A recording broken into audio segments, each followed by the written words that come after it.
Trustee Cook? Here. Trustee Oppenheim? Here. Trustee Takaoka? Here. Trustee Brown? Here. Trustee Schultz? Here. Trustee Marquardt? Here. We have a quorum present. Will everybody please rise for the Pledge of Allegiance? I pledge allegiance to the flag of the United States of America and to the republic for which it stands, one nation, under God, indivisible, with liberty and justice for all. Okay, any citizens wishing to address the board tonight? If you're not already on the agenda, okay? Anybody got something besides what's on the agenda? Okay. So everybody has an agenda tonight. Is that accurate? Okay. All right. Proclamation, Jack. Is it McGowean? Something like that? McGowean. Good. All right. You want to come up here? Got to come up here. It's your day in the limelight.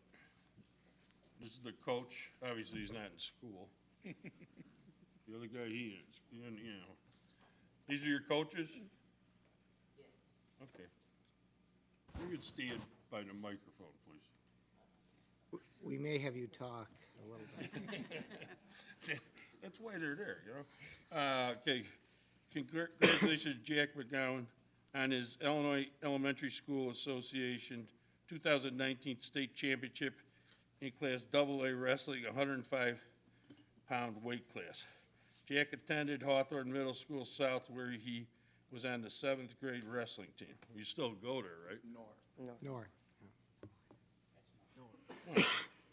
Well, I gotta change it. There's a typo. All right. So you could still go to North, right? Yeah, You're gonna make it to 8th grade? hope so. That's good.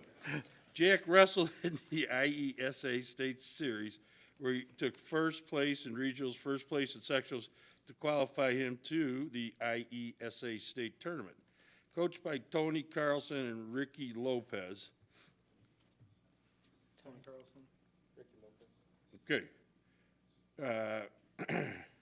The Hawthorne North boys wrestling team competed in the Illinois Elementary School Association State Championship meet in DeKalb, March 2019. Jack has become the second Hawthorne North state champion, with hopes of continuing to wrestle next season and having the potential of becoming Hawthorne North's first two-time champion. Now, therefore, I, Roger L. Byrne, President, and the Board of Trustees of the Village of Vernon Hills, hereby proclaim that Jack McGowean be congratulated for his IESA 2019 State Championship in Wrestling, dated the 16th day of April 2019. Congratulations. Well done.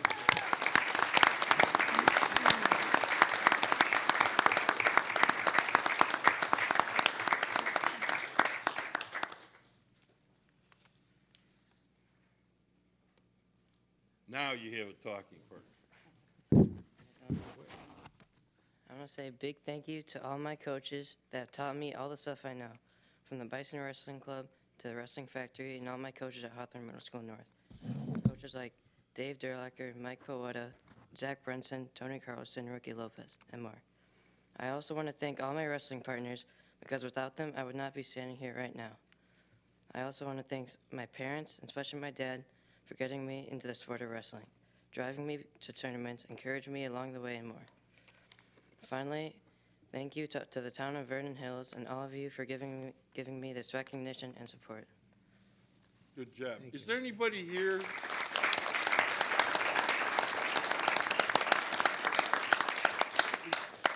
Is there anybody here who wants to take a picture of him standing here? You can come around right up here.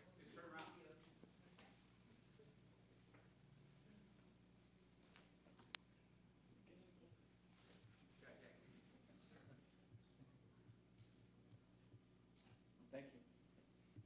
Okay. Now, okay, Jack, here's your proclamation. Does he get a sign put up by Public Works? We can make that happen, yeah. If that's the wishes, we absolutely can have it installed by IDOT. Okay, you're gonna have a sign. All right? If IDOT lets us. Well, if IDOT doesn't let us, we'll put it by the school or something on our will let us. property. Okay. Thanks, guys. Coaches, anything? No? You're okay? All right, guys. Congratulations. All right, next, in recognition of Service Chief Jeffrey Steingart, Countryside Fire Protection District, Vernon Hills, Lake County, Illinois. Chief? Mayor? Jeff Steingart. You want to bring your wife up? The boss said everybody comes up. The chief said come up, so. And somebody take some pictures. Who's the cameraman? Nobody? Somebody, You got an official photographer for the department? the new chief's gonna get one. He's right there. All right.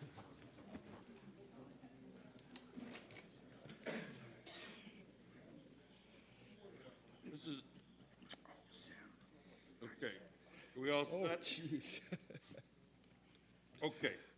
Jeff Steingart began employment with the Countryside Fire Protection District as a paid-on-call firefighter April of 1982 and has served the district honorably for 37 years.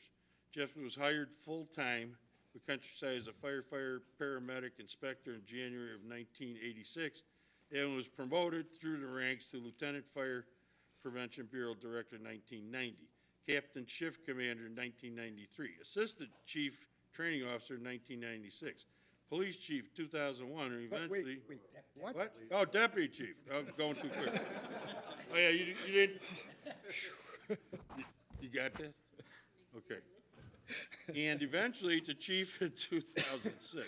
Jeff and his wife Vicki became Vernon Hills residents in 1989 and became fixtures of the community. Together they raised their daughter Sarah and son Kip and eventually became proud grandparents to both Brantley and Sadie.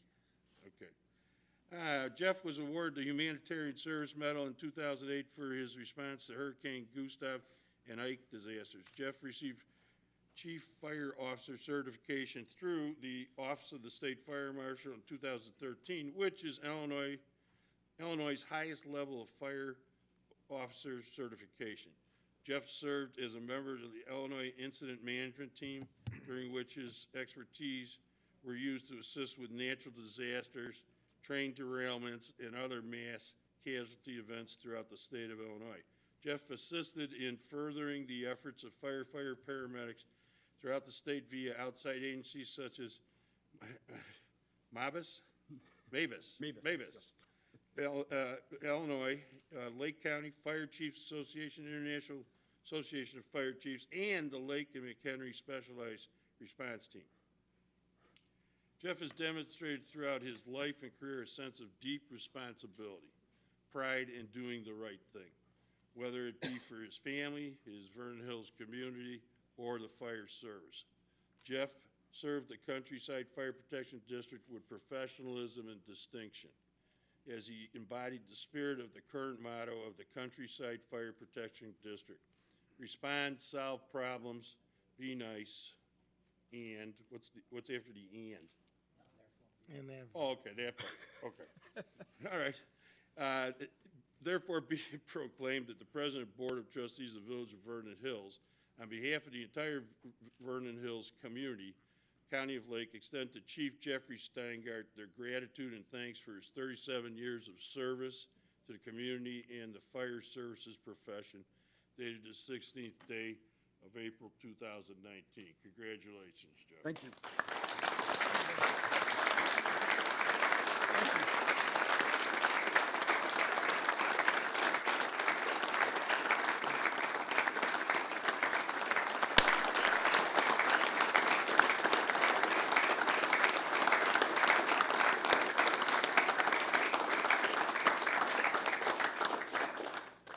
Jeff, you want to say something? Mayor?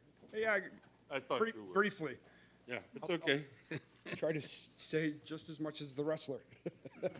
Well, you know, I'm extremely proud of Countryside and who we are as an organization and serving the community and the fire district as a whole. You know, as I stood in the back of the room and the meeting started and kind of gazed up here at the dais and looked around at the relationships that we have had over those 30 years, and some have come and gone in other towns and have taken different seats in the organization, and it's been a lot of fun to be a part of the fire district and the relationship that we've had with the village. So thank you for all of your support in serving the community collectively and making it a great place that is keeping us as residents here beyond 30 years. You staying?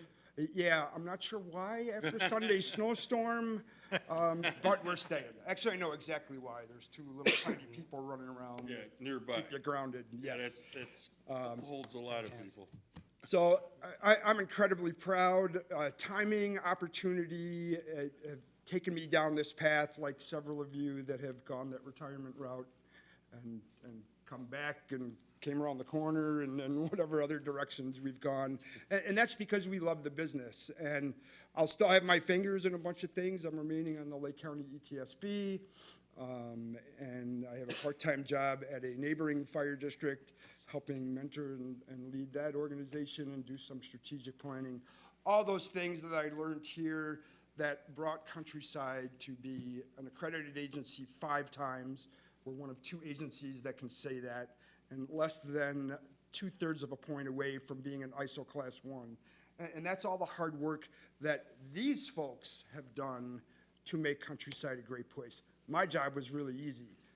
I jokingly have said many times, I sit in the corner office, watch the ambulance and the fire trucks go out with their lights and sirens on, with my feet on my desk, drinking my Starbucks coffee. And these folks take care of the hard work out there on the streets and in the schools serving the community. Certainly, none of that would be possible without the support of my family. My wife, I was joking, most of the police officers know, you know, driving around town in a red Tahoe with lights on it, you kind of come across some stuff, or we just go, because I'd like to go. That's kind of what I signed up for in the first place. And she really enjoyed driving lights and sirens through Vernon Hills traffic. It was one of her favorite things. Like the app that kind of, you know, you gotta, Yeah. traffic's go a little slow. So her support by my side for all of those years that I've been in this business, along with my kids and my grandkids, I kind of joke around, there's a lot of new young faces out here in this crowd. My 4.5-year-old grandson probably knows more about this business than some of these probies that are standing behind me, and it's kind of fun. They better get going here, huh, Chief? I'll tell a quick story, as much as I try not to. So his dad came home from work the other day, and he was dressed in his kid fire gear with his white helmet on, and his dad asked him, "Are you the chief today?" And because he has a black helmet and the whole array, and he goes, "Nope, I'm retired." So, and then we just got back from San Diego this last week. My son just graduated from Marine boot camp, so profoundly proud of that. And family is the root of what we do. You know, in the world we live in today, as much good as we do for the community, there's a lot of bad stuff going on out there, and we make a difference every day alongside with our law enforcement partners as well. And I will tell you, having been around for a few years, I truly believe that Countryside's relationship with the Vernon Hills Police Department and our other law enforcement partners around the district is second to none. And we have a huge appreciation and respect in working together and serving our collective customers. So my thanks to everybody. I'm proud and happy for the opportunities that my departure creates with Chief Smith and the rest of the rank and file that will move up and move on as this next chapter takes place. And then tomorrow, your retirement ceremony. Yes. At 2 p.m. 2 p.m. Yeah. at the Deer Path Fire Station. Okay. You want your proclamation? Yes, yeah, sure, thanks. All right. So thank you, everybody. All right, Jeff.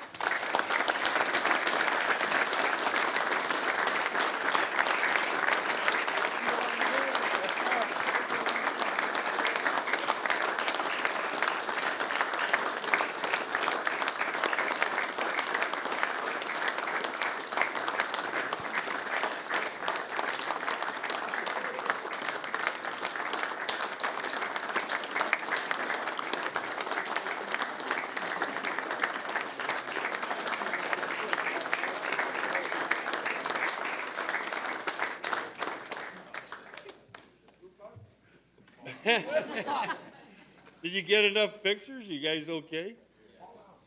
All right, you guys don't have to stay. And if you did, I'd be shocked. Oh, there he is. How you doing? The Ben is here. True. Yep. Okay.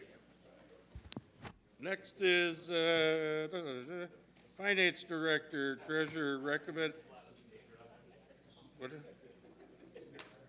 Which one do I got? There's a third one, yeah. The, Oh, yeah, I put that on there. Who's got the agenda? Is this it? Here. Yeah. Okay, speak from the heart. I already, yeah, well, that's why it's on here. Mass mailing for the emergency Blackboard Direct. The reason I put that on the agenda is because of the tornado season, storm season that's approaching us. And this Blackboard Direct, we've had, I don't know, how long we had the thing, 10 years? Anybody know? Oh, well, another country heard, thanks, Lisa.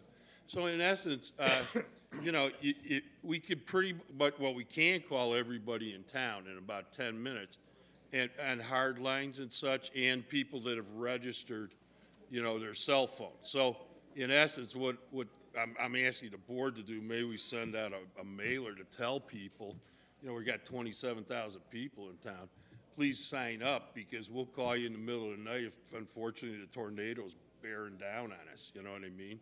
So, or a train goes off the tracks or something real crazy happens. But this is the tornado season. You can get crazy weather. So I encourage everybody here, you know, to take advantage of, you know, getting an emergency call if there really, really is an emergency. It's tested once a month, every first Tuesday.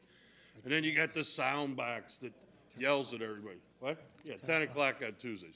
And the reason I'm so adamant about it, and we got sirens all over town. I grew up in hometown, Illinois, 1967. The tornado hit, and it killed 31 people in Oak Lawn and hometown. So you have to have respect for those kind of crazy, powerful storms. So please, I'm asking the board, is it all right if we send something out, mass mailing, you know? Yep. I know it doesn't cost that much because I just did one. Hey, I'm only kidding. Yeah, I got pricing. So anyway, all right, that's all I got. Anybody want to comment? That's great, you know, but, all right. Good idea. What else? Citizens wishing to address the board. No, recommend approval of the 2019-2020 budget. Good evening. I just wanted to draw your attention to item D on the omnibus vote agenda for the 2019-20 fiscal year budget ordinance that's going to be approved tonight. Just to give you a quick recap of what has gone on to date. The proposed FY 2019-20 budget was posted on the village's website on February 25th, 2019. Departments have presented their proposed 19-20 budget requests at the committee of the whole meetings on March 5th and March 19th, and were approved at that point. Last week, on April 3rd at 6:55 p.m., we had, last meeting, that's not last week, we had a public hearing, but there wasn't any public comment at that time. So what we're asking for today is to approve the total FY 2019-2020 budget for all funds, which is a total of $31,692,501. Thank you for your consideration. Thank you. Okay. Sir? Yes. Trustee Schultz. I'm struggling in my memory bank here, but I seem to recall that Larry liked to do that on a separate vote. For some of the financial agencies, like the separate vote on it, on our budget, and then on any bond issues. So no big deal. I'm going to pull it from the omnibus agenda and call for a separate vote on that particular item. What on F? I think it's D. D. Off by one. Oh, okay. D. Okay. All right. Okay, any other comments or questions on this year's budget? All right, next is citizens wishing to address the board, Stevenson High School Catalyst Club presentation and the anticipated impacts of this commercialization of marijuana in Illinois. Who's the, come up to the presentation also, that's great. I'm gonna just get this. Yeah, well, yeah, that.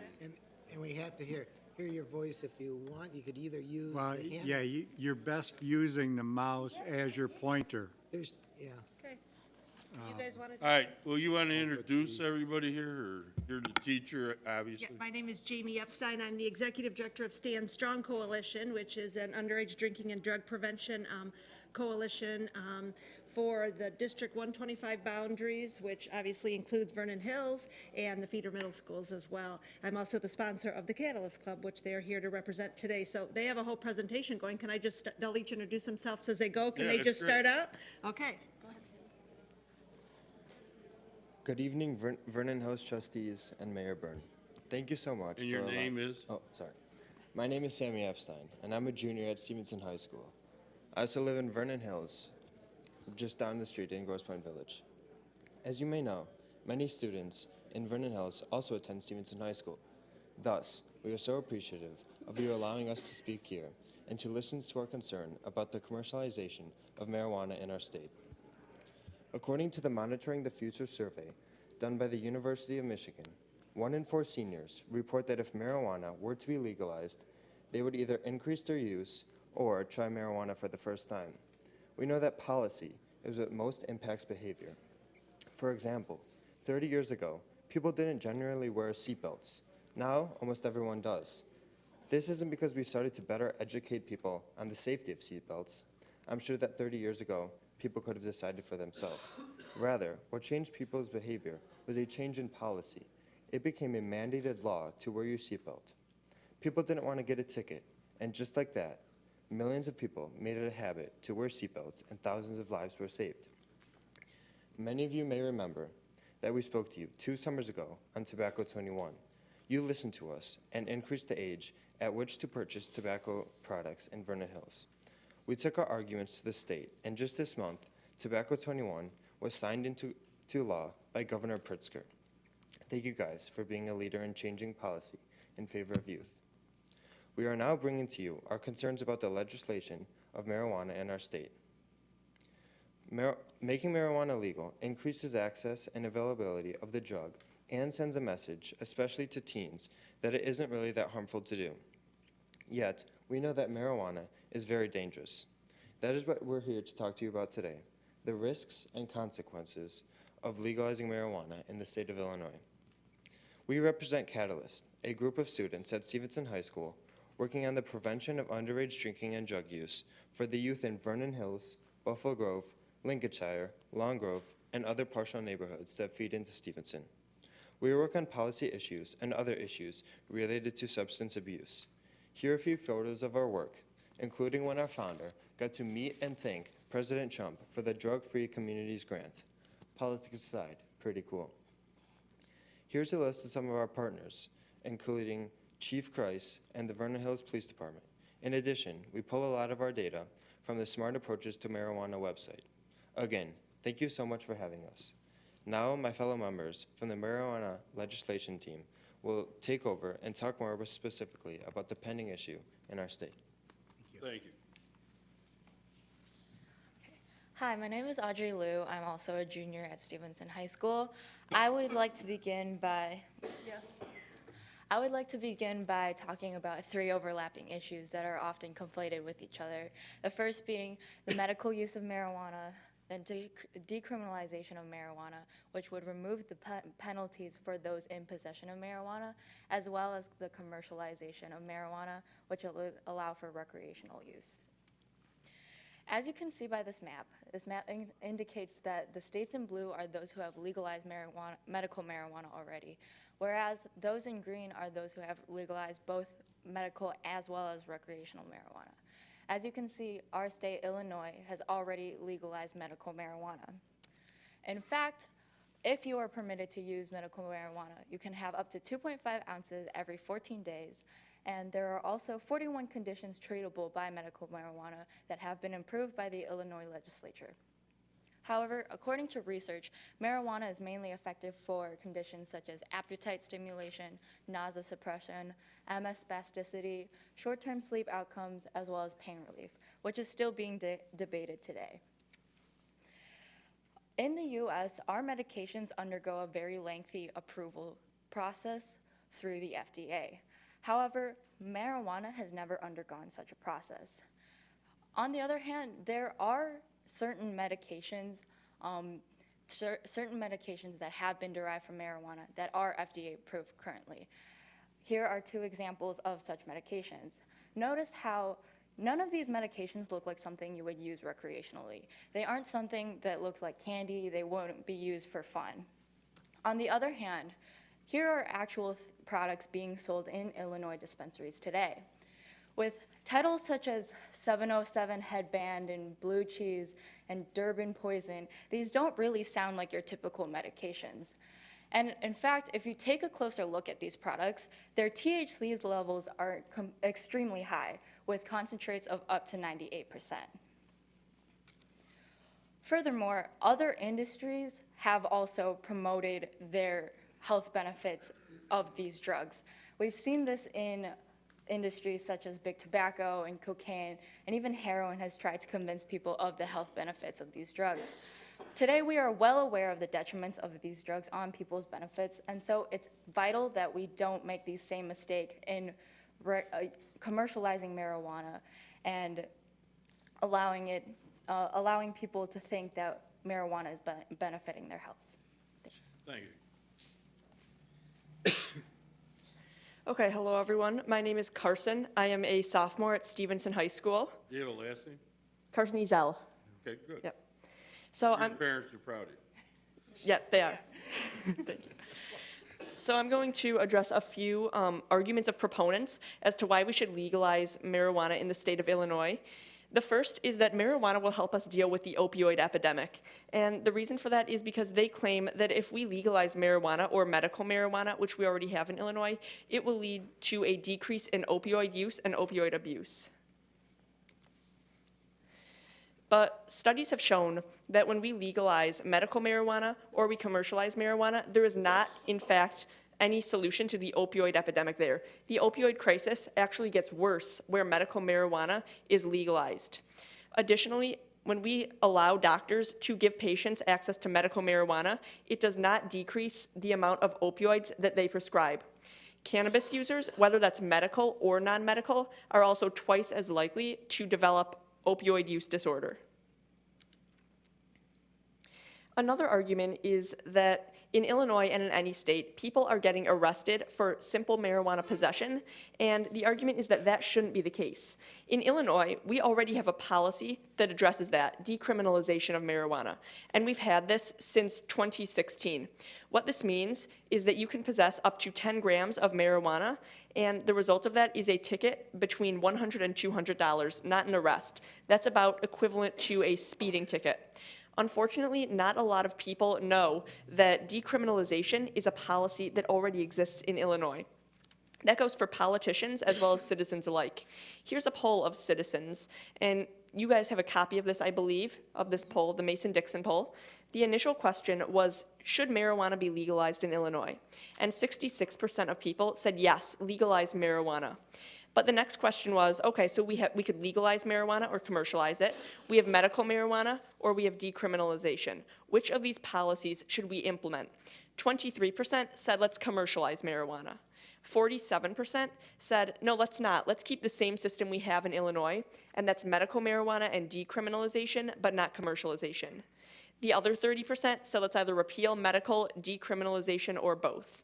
But we're here just to fight against the commercialization of marijuana in Illinois. We conducted a similar survey in our own community in the Stevenson area. You could see on the right that the zip code representation is primarily Buffalo Grove, but we do have some Vernon Hills respondents in there. And on the left, you could see a pie chart of the responses that we got. It's actually very similar to the Mason-Dixon poll. We did that second one where we mentioned commercialization, medical marijuana, and decriminalization. And that blue is the amount of people that wanted to commercialize. It comes out to 33%, and the rest did not want to commercialize. The shades of green are either decriminalization, medical marijuana, both of those, or neither of those. But everyone in green did not want to commercialize marijuana. One more argument of marijuana proponents is that we have a social justice problem in our country, and minorities are negatively affected by that, especially since they are being arrested at disproportionate rates for marijuana possession. But through the policy of decriminalization, I've already addressed that that's not really the case, that up to 10 grams, no one is being arrested for marijuana possession. In fact, we believe that the industry that you enable if you are to commercialize marijuana is more discriminate against minority groups. Here are a couple heat maps of Denver where marijuana is legalized. The one on the left with the blue and the dots shows a map of where the dispensaries are located in Denver. All those dots are the dispensaries, and the shades of blue is the level of income, the average level of income of that community. So the lighter shades, or the white, is low-income communities, and the dots are heavily clustered in those areas. On the right, you could see the map of where minority communities are located. The yellow communities are Latino communities, and the purple ones are Black communities.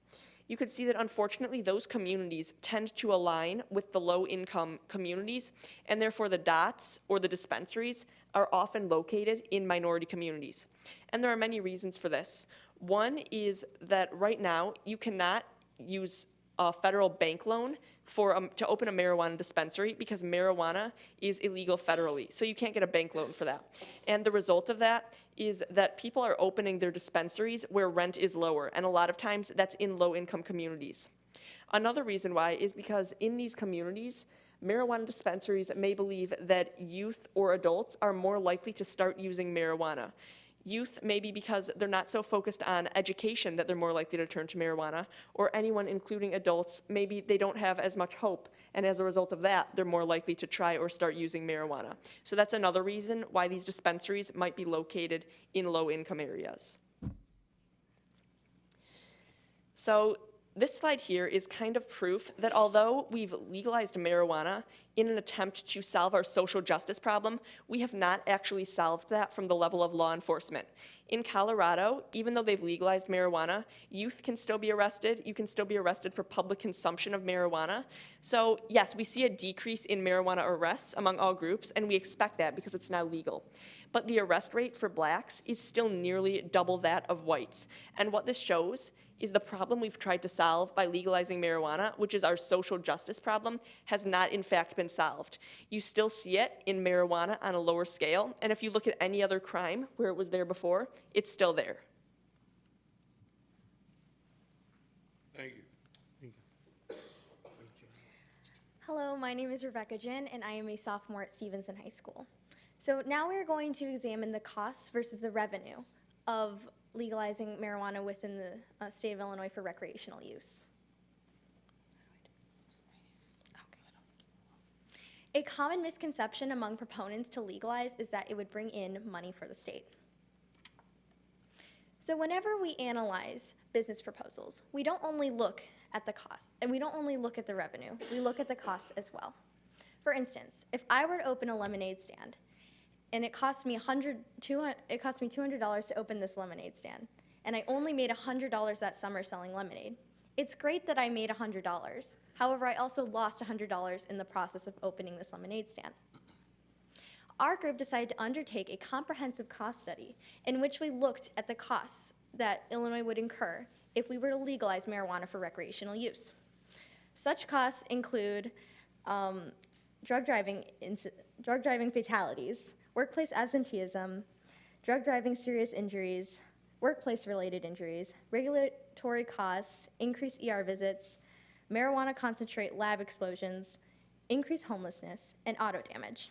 Such costs we acquired from states which have already legalized, and we made this data applicable to Illinois. Such states include Colorado, Washington, and Oregon. And so, we determined that the total cost would be $670.5 million, which is more than $100 million more than the projected revenue.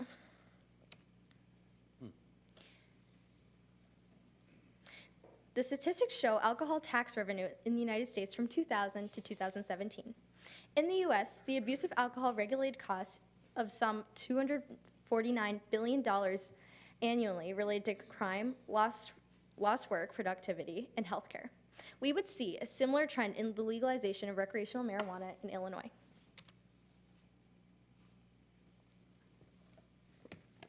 Thank you.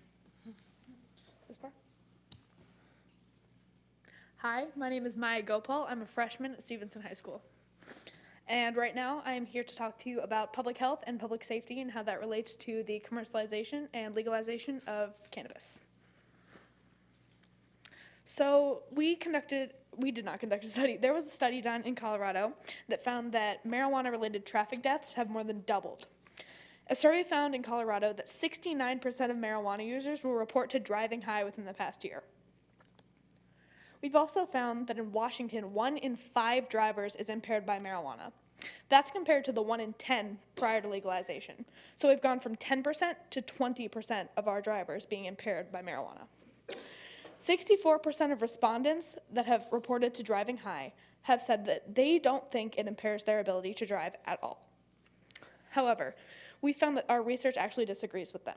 We found that driving under the influence of marijuana is associated with a 92% increased risk of a vehicular crash. There's also a 110% increase in a fatal crash. The increase in marijuana availability post-legalization has led to a surge in marijuana-related poison control calls, as well as ER visits. Washington has seen a 70% increase, and Central Oregon has seen nearly a 2,000% increase in marijuana-related ER visits due to marijuana poisoning. This isn't just adults. On the map to the right, you can see that it is also affecting our youth. Marijuana-related emergency room visits in Colorado has surged significantly as well. This burdens our ER departments in Colorado because of the financial implications, which have been especially large for Colorado, among other states. Not only does marijuana land adolescents in the hospital, but can also lead them to a much worse fate. Direct associations have been made between the frequency of marijuana use as well as the development of mental health issues, such as depression, anxiety, addiction, and even psychosis. Colorado toxicology reports are also showing a concerningly increasing number of adolescent suicide victims who have been testing positively for marijuana in their system at the time of death. This is not terribly surprising, as we know already that daily marijuana use under the age of 17 greatly increases one's risk of committing suicide. Just like it has with alcohol, the legalization of marijuana will lead to the false pretense that marijuana is okay for adolescents. In reality, legalization of marijuana only applies to those who are 21 years of age and older.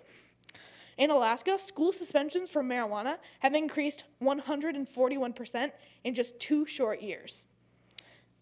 Since 2012, the percentage of Colorado suspensions for marijuana has also increased from 17% to 23%. And marijuana still remains the top offense in schools in Colorado. Thank you. Yeah, thanks. Hi, I'm Jordan Jones, and I'm a senior at Vernon Hills High School. Nice to hear that. Yeah, thank you. Vernon Hills High School. Go Cougs, go Cougs. So 1% of all the electricity usage in the United States is caused by indoor growing plants, and that's due to because of the high intensity light bulbs used to grow these plants. And these indoor growing plants can actually take up to 6 gallons of water per day in order to produce them, while an average dishwasher only takes 4 gallons of water in order to run. And illegal growing operations actually use diesel and gasoline to stay off the grid, which is more energy intensive and uses more energy. And illegal operations are also found across numerous states, and they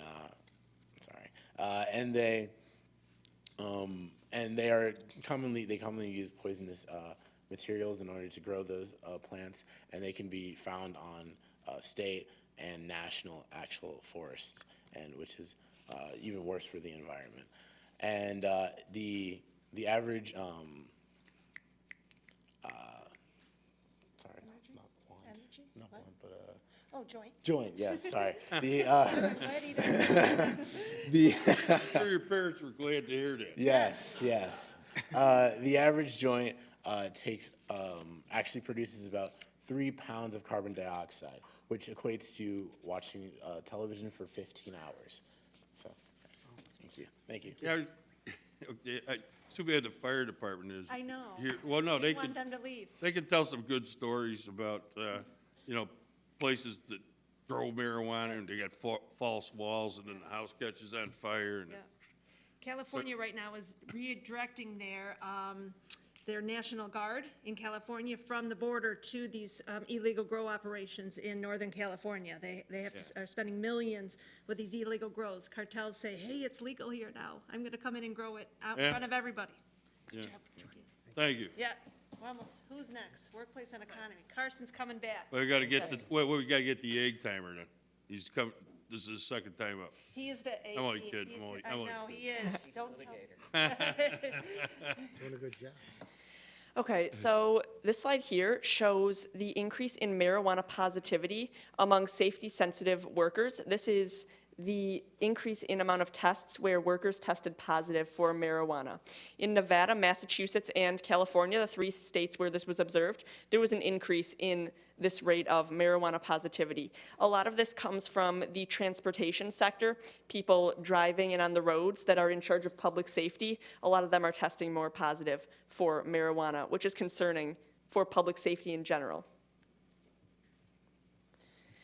This slide is a different graph that shows the effects of marijuana use on the workforce. And what this is if you use marijuana, this is your increased chance of having these workplace-related problems. So if you use marijuana, you're 55% more likely to have an industrial accident or disciplinary problems. You're 78% more likely to deal with workplace absenteeism, so you just don't show up to work, and you're 85% more likely to suffer a workplace injury. So these are expenses for businesses that they're going to have to deal with, and this is a reason why businesses may end up wanting to leave our communities and go out of state. There are other instances where businesses are actually hiring out-of-state employees to come in because they can't trust employees in states that have legalized marijuana to not be using it, and they don't want to deal with these problems.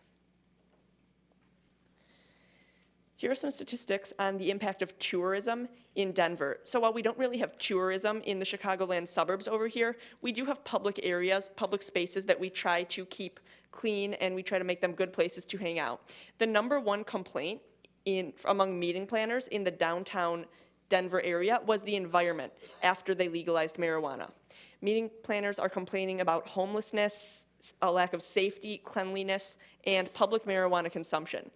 So in addition to public marijuana consumption, which is a clear link to legalizing marijuana, that's going to increase, homelessness and safety, as well as cleanliness, are all directly linked to the increase of marijuana in communities.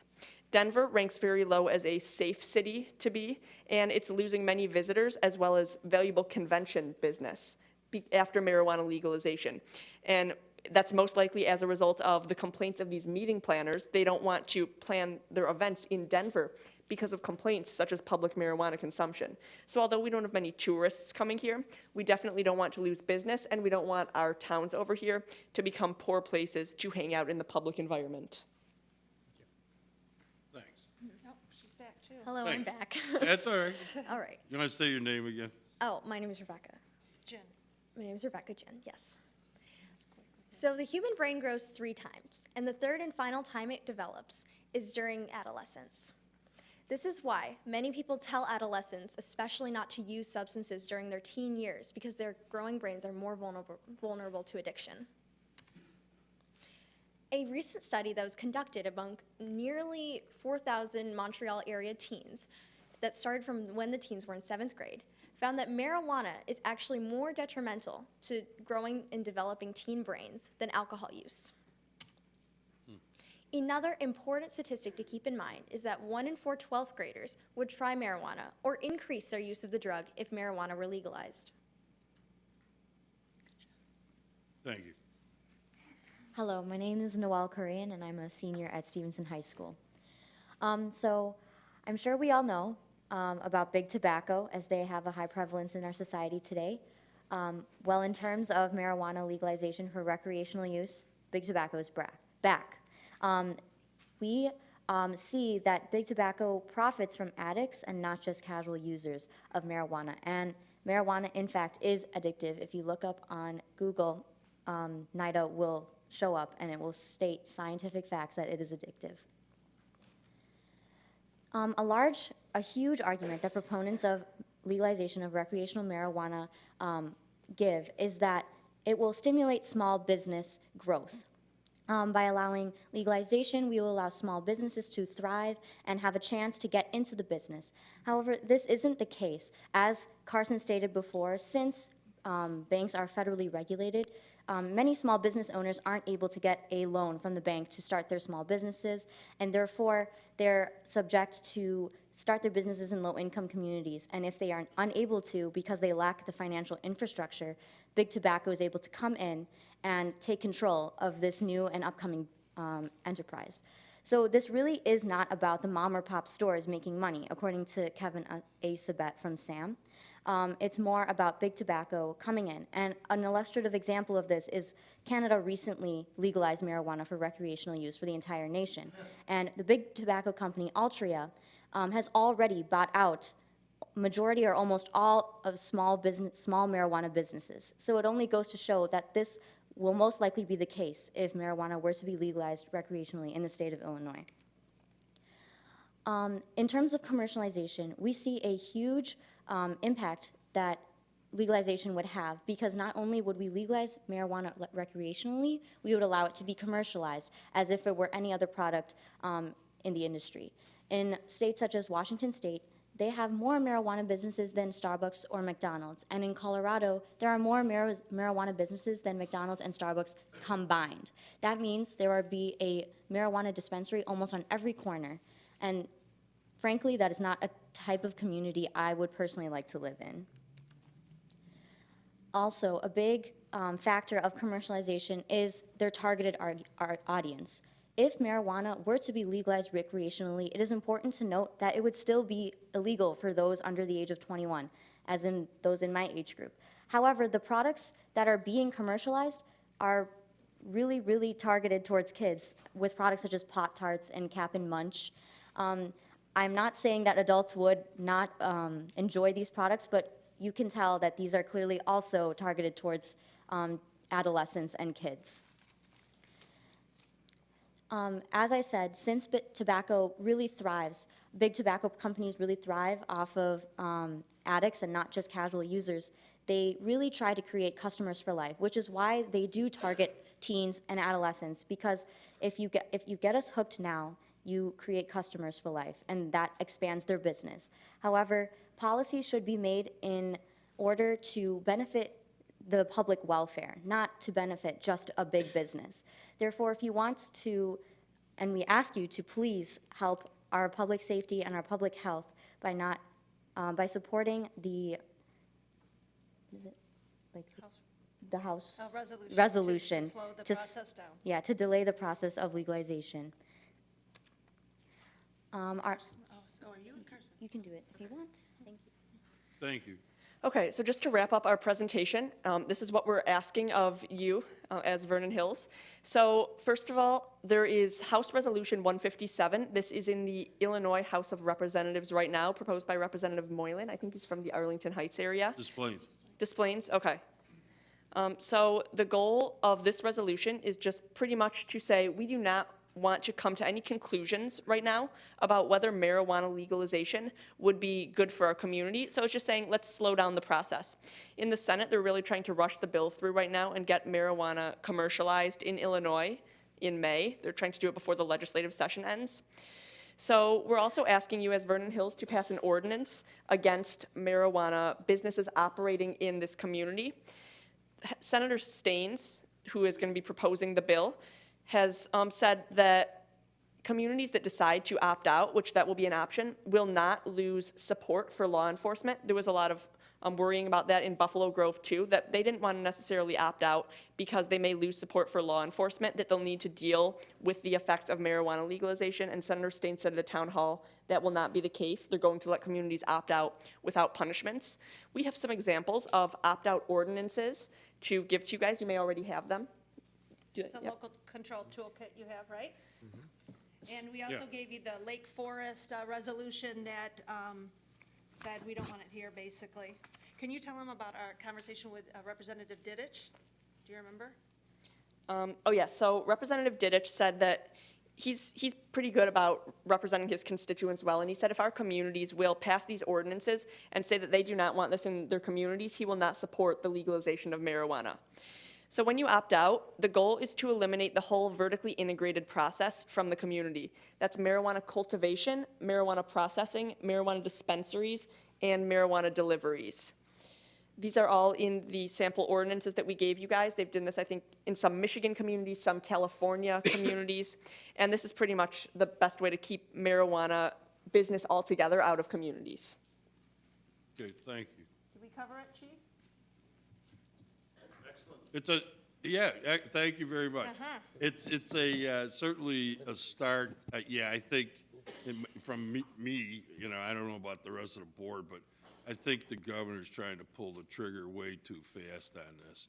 And there's a lot of pitfalls, and there's a lot of concern in the law enforcement community. And, you know, we take the health, safety, and welfare oath, and, you know, being illegally grow it at your house, no. You know, I mean, and you know, there's all kinds of issues on what everybody, you know, put taxes on it, and then if they're too high, then you got the cartels still in business, you know, going crazy.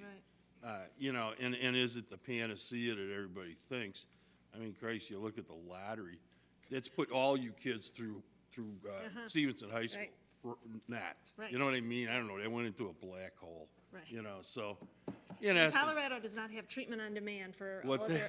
Colorado does not offer treatment on demand for all of their additional marijuana people who are addicted to marijuana. You know, like it just the money isn't there. It's not happening as a result of this. You know, in the editorial boards are firing up. I know this was in Sunday, April 14th, Chicago Tribune. Should Illinois legalize marijuana? Not so fast. Right. And it was well written. So Representative Didich said he doesn't want it here either. And he said he wouldn't vote for it if he was going to be the tying vote, but it's much easier for him to go against his, you know, the politics down there if he has some ordinances from villages. So Mundeleин's considering it. They're going to hear from some kids soon from Mundelein High School. So that's why we're here today, in hopes that if at the very least pass a resolution like and the one Representative thing Moylan's. is, you know, the dispensaries that are available now for medicinal, if this was the past, then that same owner licensee gets a license to sell it, you know, recreationally. And, you know. In the beginning. Yeah, I mean, it's kind of like, you know, if it happens eventually after it's all talked out and everybody gets their say, you know, but you still got to show, you know, what's the revenue that's going to come in, positive revenue. So, I mean, you know, there's a lot of questions to be asked, and I don't think they should, you know, ram it through this session. So, Anyone else have any questions? I just want to say, you know, I think what you guys have done is awesome. They sent me an email about a month ago wanting to give this presentation, you know, to the village. You know, they did come in last year with Tobacco 21, and the great thing is kids are educated versus us adults. I mean, they go through the due diligence of understanding the whole issue, where most people, again, whether they're getting their information from, you know, the television set, these guys actually read up and do the research, and brought up a lot of great info that I wasn't even aware of. As far as the ordinance, absolutely. I don't see why we wouldn't, you know, implement something like this, like Lake Forest. Chief, is this something that you would, you know, absolutely feel that we should pursue? Yeah, I would come with my strongest recommendation. Okay. That, Great. What they're asking for is supporting HR 157, slow things down in Springfield. There's a lot of lessons to be learned from other states that if the state of Illinois is going to go in this direction, we would be foolish not to learn from their experience And frankly, Illinois did that when it passed a medical marijuana act. We weren't the first state to do that. We did it very controlled, based on some other lessons, and it probably provides a good model if Illinois is going to go forward here. Let's not try and get this done this year. Yeah, and I gotta ask the doctor down here, Dr. Oppenheim, he's a pediatrician. I know there's been studies, that have come out in the last, several months about how it affects, a child's brain development. Is there any truth to that? I know it was brought up here tonight. Yeah, I'm not aware of the specific studies that you're referring to, but certainly there's ongoing studies not only about this and smoking and vaping, and there's Right. lots of things that they're studying now. I will point out that I was looking up the Academy of Pediatrics position on this, and it's pretty much in line with what your position is. They certainly want to decriminalize medical marijuana. We don't want to put because- people in jail for it. Exactly. Chief, when was the last time you put someone in jail for marijuana possession? I'd love to say, even though the Illinois law was 2016, most of the suburbs, certainly us in Vernon Hills, throughout the region for decades have been issuing tickets. And so the proponents would have you believe that there's going to be a windfall of criminal justice reform if this happens. We've asked them, show us one person, give us the name of one person that's in jail or prison for a small amount of marijuana. It doesn't exist. However, the felony crimes of the dealing have increased substantially. I talked to a sheriff this morning. We were at a presentation this morning and talked to a sheriff in Colorado this morning that saw a 400% increase in felony marijuana arrest over 4 years. It is, there is some real information that we have to understand to deal with. But no one's in jail for personal possession levels of marijuana. It's just not true. It doesn't happen in Illinois. Well, and then, one of the other concerns I'm sure with law enforcement is, there's how do you test for it at the scene? We have tremendous driving concerns with impaired driving. Marijuana stays in the body a lot longer. It's much harder to detect. We have one of our officers going through some specialty training. How many hours? This is going to take weeks and weeks and weeks to get one of our officers court certified to do the tests necessary for drug driver detection. It's a real challenge for us. There is no breathalyzer technology yet for this, so it's a real challenge. Okay, any other comments or questions from the board? I was just going to comment, our family went to San Francisco just a couple weeks ago, and we noticed the exact thing that you were mentioning in Denver. We just walked down the street and you're smelling marijuana everywhere. And we were talking about how, and one of my daughters said, well, it must be legal. And I said, I don't think it's legal to openly smoke it in public. And she said, oh, it's got to be because we're smelling it everywhere. And we looked it up, and sure enough, it's illegal to smoke it in public, but everyone's doing it, and you smell it everywhere. And for your concerns, a lot of businesses are reporting in Colorado that you put a pot shop in, it smells. It's very, odory. And the other, the dance class where they're bringing their daughters are leaving that, strip mall or whatever, that it's a hard thing to sell to other businesses. Trustee Brown. I just want to say that I am very impressed with all the research that you guys have done. Definitely a lot of information that I didn't know. Great. And I thank you for doing this for your peers and future generations that will benefit from something like this. So I really want to commend you for being here and doing all the work that you've done. Thank you. Good job. You're amazing. Anything else? Yeah. In this past week's transmittal, we all received a request from the Northwest Municipal Conference, which we're a member of. They have a 5-point plan or program that they'd like us to pursue with regard to an ordinance. Now, I don't have anything against Lake Forest, but this is one of our agencies that we work with, and their 5-point recommendation for a concurring memorandum, ordinance, resolution includes municipalities to have the authority to locally regulate Municipalities must retain control over zoning and siting. Home cultivation must have local oversight. Recreational must address impaired driving standards, and municipal law enforcement must be provided the necessary revenues, as the chief was talking to. So not, I'd like to see our resolution cover these points and/or any points that our other sister organizations, either the IML or the LCML, bring forward as our resolution, because I think we need to look forward to this potentially becoming law, and therefore speaking our piece now so that we can have more influence directly to how the law may in fact be shaped. That's my understanding right now, though. So that it's- talking as a Vernon Hills resident right now, I read that and I didn't think it went far enough. I would prefer it to be more, we don't want it here. You know, hey. Well, basically, if you have the local authority to regulate it, you can thereby say that. But I think her point is to send the message to Representative Dittich. And to say, okay, we have the local authority and we don't want it. And we don't want it. Yeah, that's just all. So we can- I saw that and I'm surprised they didn't take a harsher stance on it, you know? I bet, Yeah, they said at the top, they're not taking a position, but Yep. if there is no position, or Right. our position is, you have to at least have these local Right. controls over.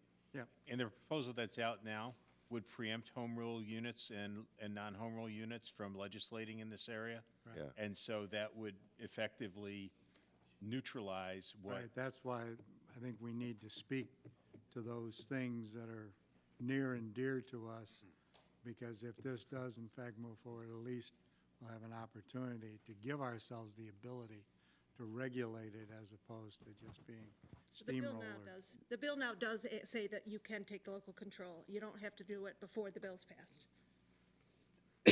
But Well, yeah, okay. So are you saying the quicker we implement something like this, the better? Or is it a timing? in my thing as well? opinion, Huh?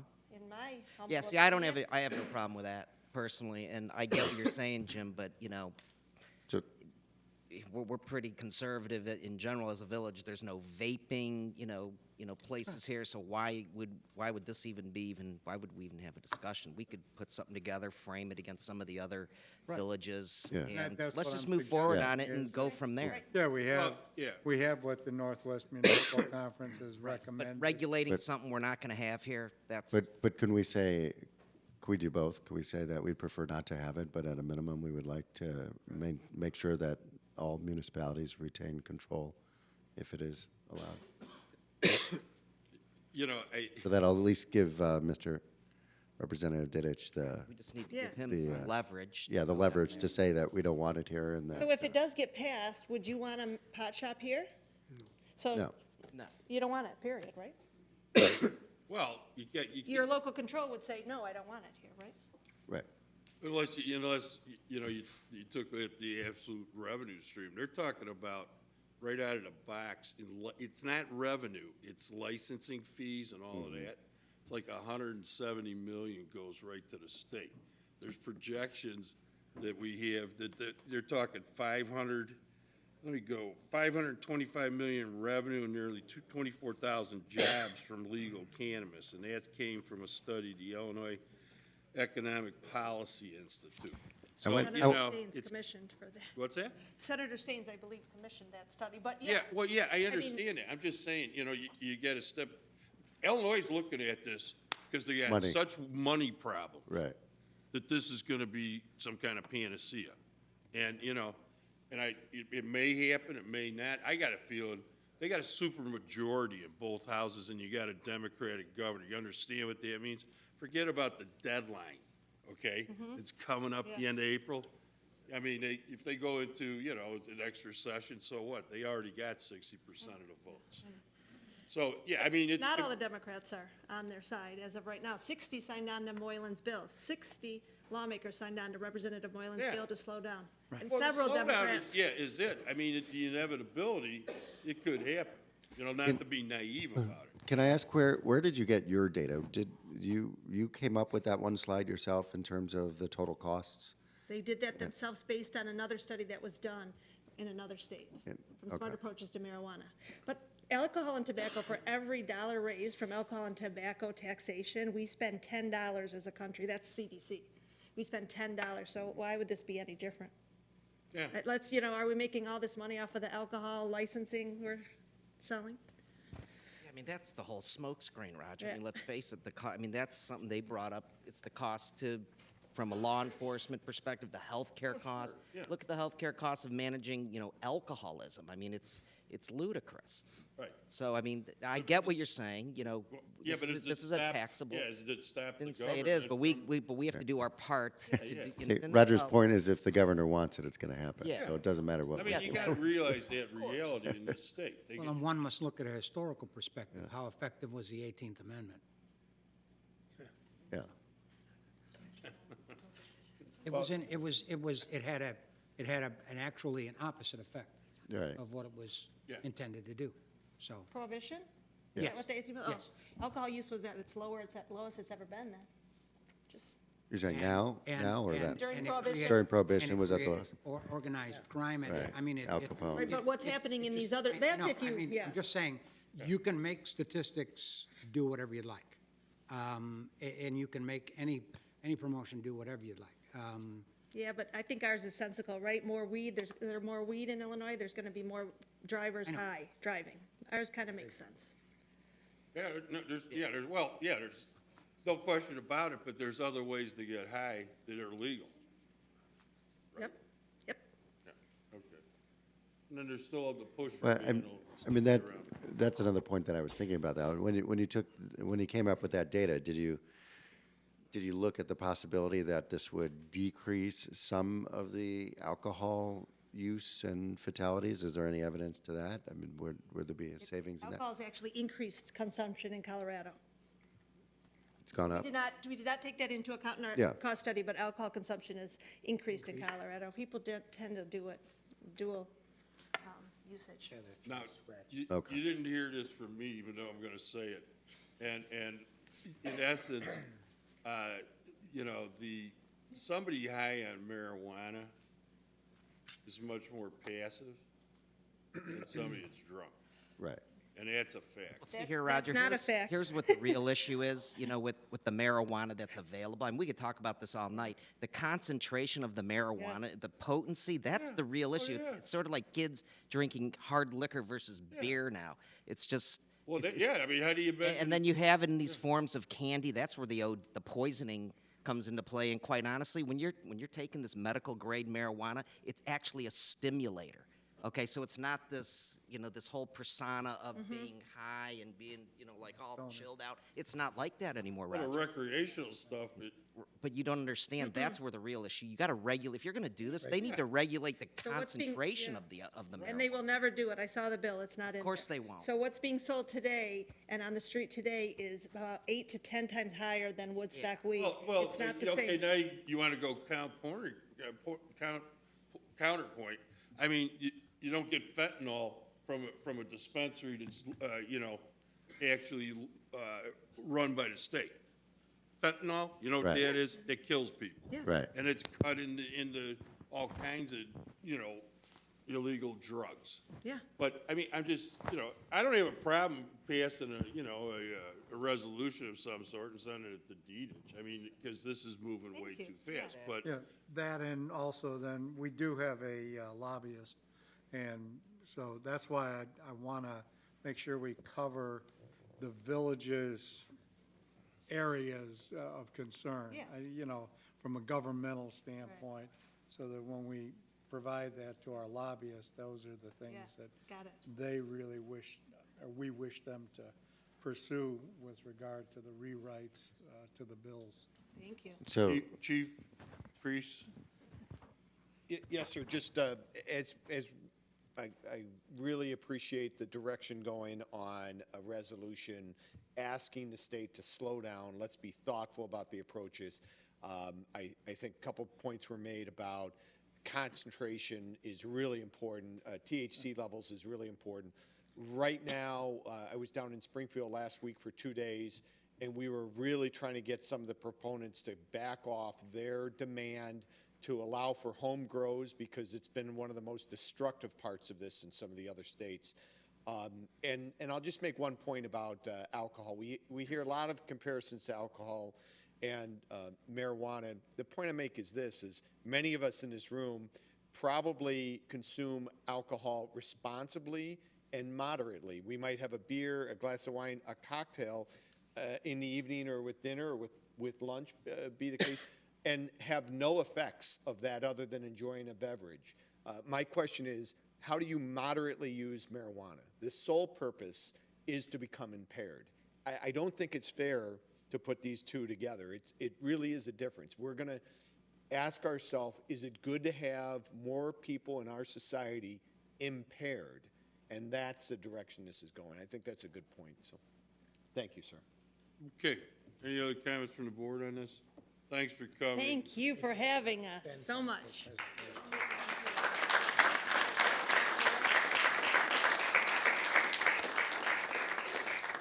You know, we can bring this back, or if we decide we want to do a resolution to delay this, which I got a feeling we do, then we ought to, you know, poll the board, do it before even the next board meeting, and get it to our state reps. My only recommendation would be that the two different topics be handled in two separate resolutions. I think they can be done in a way that they complement each other, but that they can be used for different purposes. One that can influence local representatives in terms of their voting, the other that can influence the state legislature in terms of how they're drafting the bill, to make sure that there is no preemption, that local control of any related matters. It doesn't have to be just this. It can be alcohol. It can be all the associated safety Yeah, well, I mean, this regulations is like as an well. unfunded mandate against the police departments and the fire departments, you know. At the end of the day, you know, as Mark Twain said, laws and sausage are two things no man should see made. Well, it's something, the devil is always in the detail, and right now it doesn't look like the detail is there yet. Well, yeah, plus you got a federal law that says it's illegal, you know. Anyway, okay, next item is the end. Oh, so are we gonna pull the board, or what, or? No. Yeah, I can poll the board, yeah. So- Back.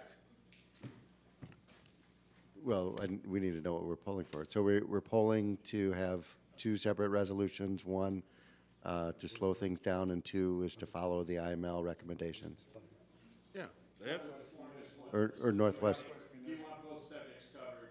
Do you want something that slows it down or opposes the passage of legalization? I suppose those would be two options. And then the I think- third one would be retain local control of Well, I all of think our police powers.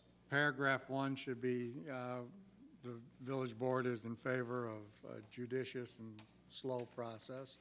And paragraph 2 beyond would be, these are the concerns that we would like to see addressed in any final legislation. So I think it could be one resolution, just multiple are we facets thereof. Okay, so are we gonna say that we're actually opposing the, or we're not? I think it's slow down. Yeah, at this point, it's Is it Moylan's. too early to say that we're opposing it, or you just want to say we follow that particular resolution that's being floated? All right, Really 3 not paragraphs. accomplishing much on, I read the Lake Forest one, and I'm, you know, again, it just says they're gonna ban businesses from selling marijuana and/or paraphernalia facilitating the use of marijuana in farming or manufacturing marijuana in the city. They're just not gonna allow it in Lake Forest. I'm for that, okay? Mhm. And I'd be willing to take a poll in this community, and you know what? If the There's people are- ways to accomplish that. I get and- it, Jim, And but- just screaming at the top of your lungs doesn't sway legislators. They want what specifically, if in fact we do make this law, what specifically do you want covered in this law to protect you. And if you want 3 paragraphs, fine. You can have paragraphs, then. an open statement stating that it is the desire of this village board, not for the state of Illinois, not to engage in this. And then the next point would be, we want if at nothing else, we support Representative Moylan? Yeah, Representative Moylan's. Senator Moylan, excuse me. His resolution to slow it down. And then number 3 would be the salient points that if, in fact, legislation goes forward, these are imperatives that we need to have inserted into the law. I'm in favor of the 3 of those. I like that too. Well, and again, going to, no. I mean, as far as, you know, dispensaries or, you know, growing facilities or delivery systems, you know, you got to look at the reality out there. Do you want the cartel just still selling marijuana to everybody, you know? Here's the thing. You know, I no, know some stop. people in the business already. Here's what's happening. Yes, Canada has publicly traded companies. Right. You've got Right. it takes millions of dollars. I know in Illinois, I know people that did it. It took several million just to get off the ground to get their licenses. Yeah. So Yeah. guess what's happening? Like anything else, private equity's out there waiting. They're going to aggregate these situations and they're going to make money on it. Okay. That's the But reality. I believe that was her one point. Okay. She said Alteria, which I believe is one of the. Being bought up. Right. Yeah, the conglomerates that owns a good percentage of Got the entities owning tobacco multiple market. States, that's what they're doing. It's a business, I get it. It's a revenue generator. Mm-hmm. And that's how. Well, I mean, but that's with where that it's said, if you want to know how much THC's in any marijuana plant, you're not going to get it from the cartels or the people who are just growing it illegally, are you? Think about that. at. Roger. No. Do you understand that it's I not just the understand. stuff, people aren't just lighting this stuff up. Do you know what this stuff looks like? I don't think you know. I think this stuff comes in oil that is 98% medical grade. That is not the stuff we're growing and light and smoking and rolling in a joint, Roger. That's not what we're talking. It's beyond that, okay? It's beyond what's being home. Well, what's what being would grown. recreational be? So it'd be just oil? People would No, be it would be everything. edibles. But you Right, understand how right, this stuff has got right. higher concentration. Okay. So, Roger, And so you wouldn't want to be able to control that particular, I guess, THC ingredient throughout all these drugs. did you want? Well, You know, come on, can, Craig. in I mean, Roger, I'm not looking to control. so just let, hey, you know what? Anything. Let's say, don't legalize it. People are still going to find marijuana. They're going to find it.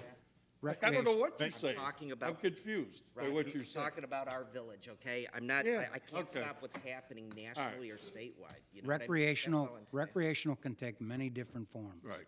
It can even be a lollipop. Correct. Just go into any souvenir store in Amsterdam, Which is and I mean, along with your souvenirs that say, you know, T-shirt says I've been to Amsterdam.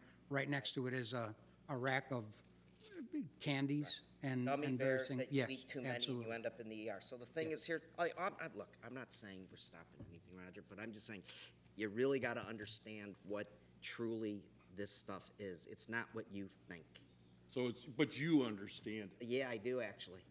From, I've done it. Yeah. I've from done personal some. use? It has nothing to do with personal use, Roger. It's, Well, you know. yeah.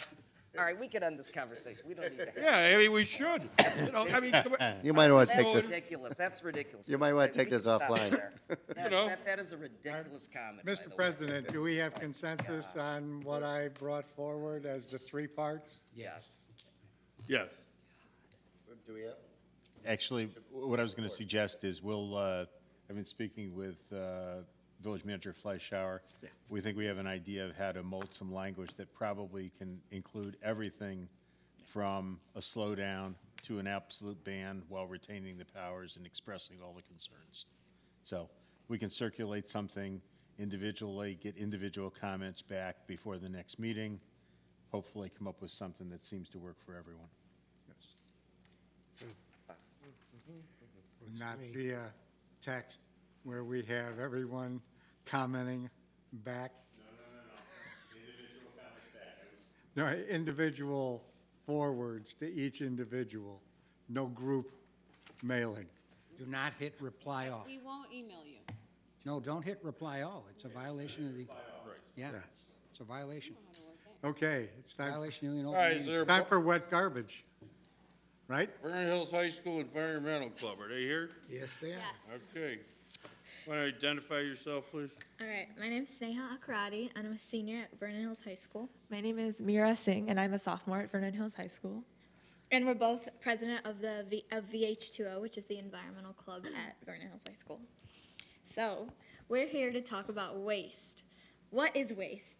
It's a human concept. Waste is a human concept. The banana peel we throw away, or the apple core we don't eat, has a purpose that we can't see. Sorry, has a purpose that we can't see.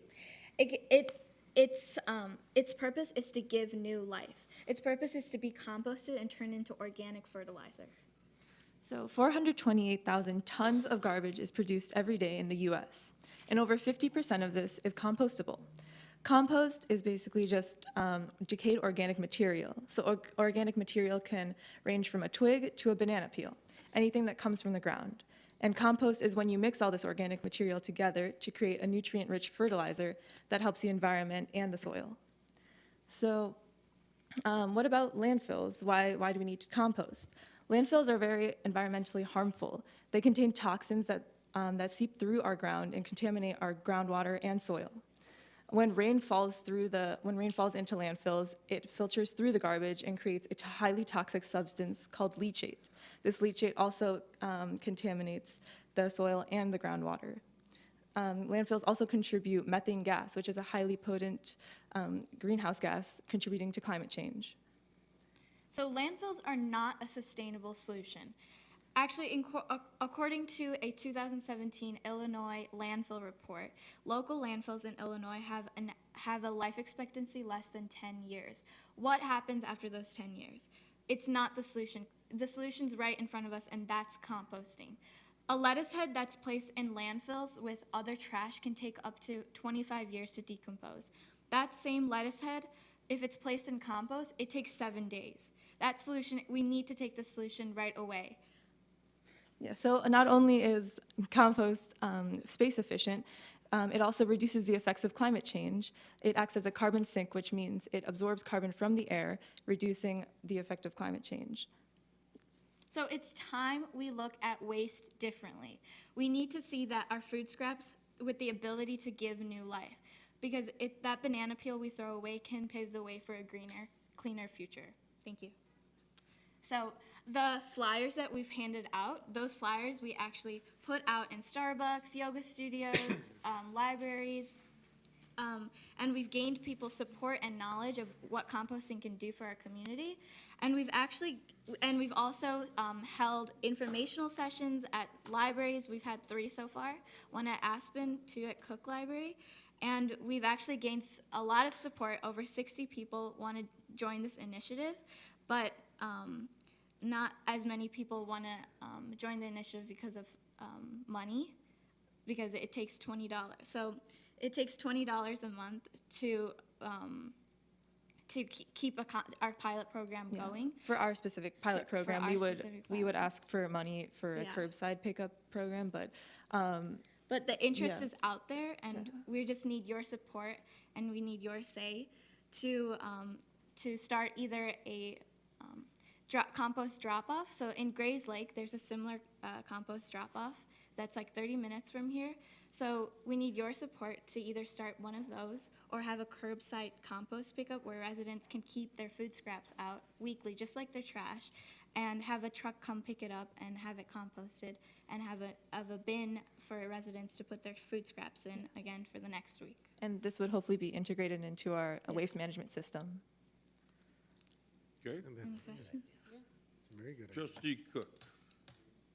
Have you got anything specific, I have 2 questions for you. Have you got anything specific that we can do to help you get this going right away? Because I think it's a great idea. And the other thing is, have you talked to anybody in the, do you have contacts in any of the major waste companies around here Right. like Groot and Advanced Disposal and them? Waste management. So we have Waste talked- management? We have talked with Swalco, which is our waste management. That's my mom. She's helping me with this. We have talked with Swalco, which is our waste management group, and they said they're currently in the middle of a contract, so they're not able to get this composting pilot program ongoing. So we've been looking at different private companies to help us allocate real resources like the truck, the bins, the facility to Well, compost. specifically Advanced Disposal because they have the Yeah. contract here in Vernon Hills. We did speak to Swalco Director Merlian. Well, and but also- Swalco is the It's a Lake higher County. level about- Right. About the. My question was about, have you talked to anybody at, like Advanced or one of the companies that actually does the pickup on a, because Swalco doesn't do the daily pickup? Correct. We Yeah. spoke to Advanced Disposal and they said right now the contract is not in, the contract is going to end soon. So it doesn't have the facility to add the curbside picking for now, but maybe in the future when the contract is going to be reevaluated, that is when the Village of Township can come into picture. Well, and that's why I was asking, because our contract with them is up in what, November of 2020, I believe 2020? it is going to Yeah. expire. So. Yeah, see, we have another year, approximately a year and a half on our contract with them, and this is something we could begin working with them on right now to be something that would be included in the next contract. So in the meantime, we are also talking to third-party independent contractors who can help us because there is so much interest. Right now, we have about 65 individual homes who are saying, we want somebody help us or get somebody, We have been talking to Collective Resource and Green Dirt Composting, who would be doing at the cost of $20 per month and an year contract. So we are trying to figure it out. So we are waiting for more and more people. We are spreading the survey, we are spreading the word and the awareness to a lot of Vernon Hills communities. But what we observed in the other townships is that there is a pilot started with the help of the village and the township, and usually the pilot is helped by the township. And also we saw that it can be done as a tag-along because there is always yard wastage pickup, which is already being done by Advanced Disposal. So if we can use such kind of model that is being done, I think Lake Bluff or Lake Forest. Lake Forest. Is some that of still them- open and operating? Yes. One in Lake Forest? So within Lake County, we have almost about 20 plus curbside compost pickup available. And unfortunately, we do not have something in the Vernon Hills as simple as a drop-off facility also. So it takes us 20 minutes to go and drop off So, every week. yeah. So 20 of us, we go and take our trash. And then we are dropping To off. Gray's Lake. So winter was okay, but summer will be kind of, we have to go more often. So it's a lot of inconvenience for people right now. And it steers people away from composting. And many townships have started it more as a pilot with the help of the village, and that's why we want to present it as, can we get help with the pilot, or can we get help with having a drop-off facility, or can we use the tag-along yard wastage? Maybe we can keep it from April to November, where some of the townships are already doing from April to November without any additional cost. So these are some of the options that are happening already around us. But, so we are spreading the awareness, we are collecting the surveys. We have signatures so far, about 65 individual homes who are saying. Have you had an opportunity to talk to John? Yes, he's the Okay. one who's been supporting us and One his of wife the has- problems we're going to run into right now, though, is that if you didn't read in the paper today, Advance is being sold to Waste Management, and that's going to be a new wrinkle. So we'll have to, first they're going to have to figure out who they're keeping, what they're cutting, Okay. how they're reorganizing, and so that'll probably dovetail more likely with the 2020 contract to potentially include, at least during the summer months as a pilot, while you've got the yard waste pickup. Does everything have to be raw? In other words, or can it be bagged in some approved? Like compostable bag? it would have to be an approved, like, Yeah. it would have to be biodegradable. Is there such a, Right, there are, yeah. So, you can line your bins with them, Right. and then all you have to do is take the, because I don't see people Right. getting excited about doing this if Right. they've got to scrub out their bin weekly too. Mhm. Well, I know there are I wouldn't options. get excited Yeah. And if about they it. have to keep their bin inside, Right. which multifamily has to do, and Right. Right.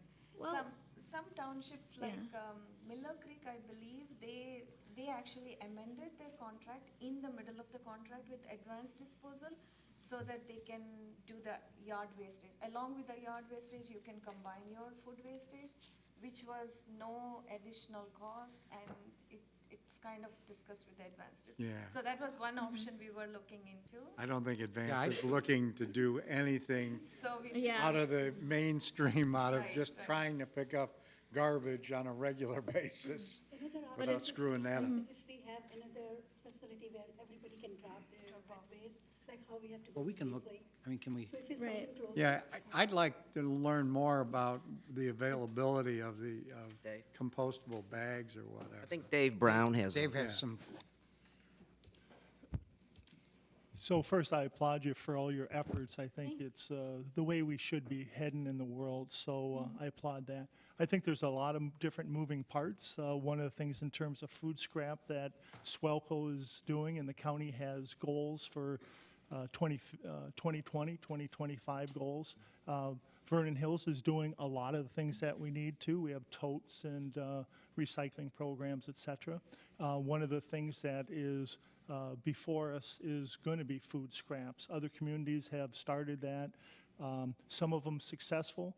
Some of them have forced that it's mandatory, or otherwise they haven't been successful. There's communities that have adopted it, and out of a community similar to our size, they have 20 or 30 homes that actually sign up for it. So I think there's some steps. The first step is really in terms of our contract, and John and I have talked to Advanced Disposal, and as part of that, we've asked them what would it take. Some other communities have done it midstream in their franchise agreement. What the waste hauler has asked for is, can we get 1-year extension? Trustee Schultz is wise in terms of telling us that there is a recent sale for Advanced Disposal. We don't know where they're headed, so that's something we have to work through. In the meantime, I think continue to do what you're doing. Also in terms of composting, our Public Works Open House, Swelco is donating a compost bin to us. We're going to be using it. We're going to share with the community what our results are, because it's a very important thing to do, is to recycle. Are you So putting it outside the gate, or? we're going to use it more for Public Works use, keep the stats, and then just show how we've progressed with that. Really, it's an educational part of it. I think some of the tours that you've done, going to the different libraries and stuff, I've heard feedback from my staff that they've attended them, they've learned about it, so continue to educate everyone. That's where we need to head. In terms of our agreement, we're really a year and a half away, so I don't know if we can, snap our fingers and do this immediately, but our ears are open, I'm sure, in terms of this. One of my biggest concerns, or peeve, I guess, is the limited number of items that we can currently recycle. I mean, there's a lot of plastic that comes through my house. All the carry-out trays from restaurants, even the prepared foods from the grocery stores. They won't take those, and yet they have a recycling label on the Right. container. Yeah, they all carry the It's- triangle. It and says the- right on there, you can recycle it, but then Swalco says you can't, and Yeah, why are we confused? yeah. That's, I mean, the only thing really right now is, water bottles, aluminum cans, steel cans, and milk jugs are about the only thing that, and newspaper. But that's about, so all these other, whether they're, 2s, 4s, 6s, whatever, they don't fall into a category that makes that, and I don't know, that to me is clogging up more of the landfills, and you're absolutely right. Need to figure out a way to mitigate that. But the research is already showing almost 50% of our trash can that we put in the plastic bag and tie it off, it's completely compostable. It's Mhm. 50, more than 50% of it, and that's a big number. And What personally, effect does having a garbage disposal at home have on what you're talking about? You know, that goes obviously into the sewage system. so when we started doing research, is the Zion landfill that where our trash bins go, it has only about 9.6 years left, the life expectancy. Right. And this is at the rate as of now, but tomorrow or next year, the rate will be much higher because our usage is growing higher and higher in terms of plastic bag, the landfill all the trash disposal that we are doing. So the 50%, we started personally doing composting and we started avoiding, and we are putting our trash can only once in 2-3 months, literally, because we have diverted all our wet waste. And imagine if every person is doing 4 pounds per day, this is the average statistics that is published, 4 pounds per day if we are all generating per person. That's a lot of garbage, and that's a lot of compostable material that can be diverted. Are meat products compostable? So yes, the Grace Lake, Specific types of, the Grace Lake composting. Drop-off. We can do meat, we can do Paper, food, we can do eggshells. everything that was living once. So are you not keeping a composting So- bin then? You're just collecting it and then you let them Yeah. do the actual composting? So in the winter, we put our food scraps in a bin, and then we take it to the Grays Lake composting. drive But then every in the summer, we try and compost at home. Because I was just researching a lot. If you're doing your own composting, I Yes. guess you cannot do Right. most meat products and butter and You bones and can't other do things. really meat products and dairy products and cooked food at Right. home. Because we don't have a it's working very hard. facility to But the process Grace that. Lake drop-off will take everything that is wet waste, everything that is food Mhm. waste, it will take. So usually, bunch of friends, we are collecting all our waste and we are driving in turns, and then we just drop off. So what I- our request is, at least if we have that much, we can avoid 30 minutes of drive, and then there are more and more people are interested in having a basic So drop-off. you'd mentioned the $20, that's per address per month, or what is that? So that's the independent, like a collective resource, which is an independent outside of advanced disposal. Mm. They are ready to come and pick up. They provide a bin, and they provide a green bin or a clean bin every week, and we have to fill it up, top it with, it's sealed tight, and every week, once in a day, like a pick a day, and then you keep the compostable Just like your bin, regular just trash. like the regular trash. Mhm. They will take it off and replace with a clean bin. The clean one? Okay. Clean one. And for that service, for a 4-time pickup or the whole month pickup, they will charge $20. This is what we are. So it's just $5 a pickup per household, basically? That's pretty. Okay. But what we observed is when village is taking up, it is coming out much cheaper as $11, $12, or $13. When village is involved, the That we saw in composting other is- communities. Other communities, it becomes much cheaper. Right. $20 is differing a lot of neighbors. Right, when we did the informational sessions, we had, everyone in the room was super interested, but then only 5 people were willing to pay. For $20 a month, Yeah. really? $20 a month. We It's a have, out it's a of deterrent, 65 yeah. people, we have 12 people who are saying, yes, we want to save. It's more than there- 4 coffee. Do we have any Yeah, budget to Starbucks coffee. subsidize? Well, Where's the well, the information $20 for the program? Where can we find, if we wanted to sign up for it? Is Does it- it say? Also on the flyer, you can scan the QR code and we will. And you're also collecting a survey, so there is a survey form where you can put your address and if you're willing to pay or you want to do. Okay. So it is a survey, and so we have 65 addresses. Yeah. The $20 is probably based on them Estate. picking up maybe 300 What- stops in town as opposed to. Yeah, how many there's do they need? What's the probably, minimum? So Minimum is 4,000, 40. 5,000, 6,000 stops in town. the independent contractors that we have spoken to, like Green Dirt Composting, who are kind of weaning off because of lack of resources, and we talked to Collective Resource, they said at least we need 40 people in the neighborhood, so it will work our dollar. Oh, in your particular neighborhood? In Vernon, Yeah. I say. Or all of Vernon Hills or just your In Vernon your Hills. neighbor? In Vernon. That's nothing, 40 people. No. Dave, how much does a composter cost that Grays Lake has? What if we just had one of those? It's free. Yeah.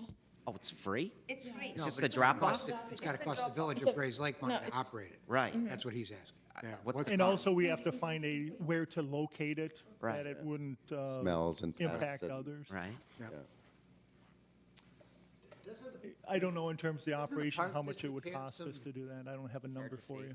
The Park District, I could have sworn they have some bin, in fact, compost bins that are out or that were out once. Where? In the park. I saw the tumbler itself. You like a garbage can? Yeah, it's a Yeah. black container. You gotta and aerate put it. it has the holes to aerate it and it has to be turned. Well, Grays Lake would have that as a budget item. I'm sure we could find out from them what it costs them every year. See what that would cost. Within Illinois, Oak Park was the very first one that started this pilot program. They started with about 100 pilot customers, but now it is running almost to 2,000, that it This is is almost Oak Park? Oak Park. Oak Park. Oak Yeah. Park. They are the first people who started almost, it's the oldest program that started. And then we have almost within Lake County, we have about 20 plus curbside pickup available. Most of them are optional. So if I say I am interested, then I can just pay per month. And then it's not very expensive. It goes anywhere from free, like in Grace Lake, to $11, $13. Maximum we saw is $15. And the girls would like to do a formal presentation next time with all the details as how each township is doing, what is exactly happening in Illinois, how much trash we are generating, how many landfills are there, what is the state of our landfill. So if Based on their population, then I'm guessing President Biden, that if maybe you is, allow us, maybe they would love to do next time. Next time they can do a formal Yeah, I'll do it presentation. at committee of the whole. Okay. Well, and that'll let us look into what it costs at Grays Lake. Perfect. and Because it's Coordinate. free for you to take your stuff there, but it's got to cost the village Right. of Grays Lake money to operate it. So we have to find out, maybe we can get So a number. from them. coordinate with John Petrillo because he'll be able to kind of give you some insight. But I'm guessing here that that's less than 10% of the population in Oak Park. Less than 10% of the households have signed up. Correct. It is not all Oak Park, yes. Yeah, correct. well, there's 50-some thousand people in Oak Park, so I'm guessing 20,000, so 10%, give or take. Around 10%, yes. Okay. Grace Lake operates an enterprise fund, Enterprise fund on it? So what is that? 1.6. Very So a much lot so. of people we kind of reach out, they do not know about it. So once they kind of become aware of it, they want to participate. So we I have, agree. our meetings are growing in size every time, and a lot of people are asking questions. And not just about the wet compost, but about the plastic also. What is happening, because a lot of people are not aware how to even recycle plastic happen. So that's some of the initiative I think these girls are helping us. So we're just supporting them from And outside. then, and everybody's using this as fertilizer, is that correct? Yes. Yeah. At some. You can use it as fertilizer. Yes. Yeah. We use it for our community gardens every summer. The whole compost that we make throughout the winter and the summer. And we Yeah. give it as, and we also have another initiative that we are thinking of starting something called like a companion compost, where we want to look for homes who are already doing and then connect them with townhomes where they cannot do, have like a friendship bond over composting. Like a So you bring our composting food social. scrap, you bring your food scraps to my home, and we will share the compost. So this is one of the initiative we are also working on. So it's all about coming out with the ideas, educating the township, But if and you getting. generate so much compost, what do you do with the excess then? Bag it? Yeah. Bag it? So Is that what's really happening? it's very It's expensive. not on the agenda. Midwest Organics is the biggest compost facility that takes all the organics and makes compost and sells it. And each bag costs about $20 to $30. And they sell within our Yeah, local okay, nurseries. so there are facilities that'll Right. take it There are. and There's a business. commercialize it. Roger, Good thing. Roger, towards west of here, actually, if you watch the county's Dirty Job program that they have, Aaron Lawler did something on one of the compost sites and how they produce it and reuse it. And so if you wanted to go on YouTube and look at that, it would tell you a lot.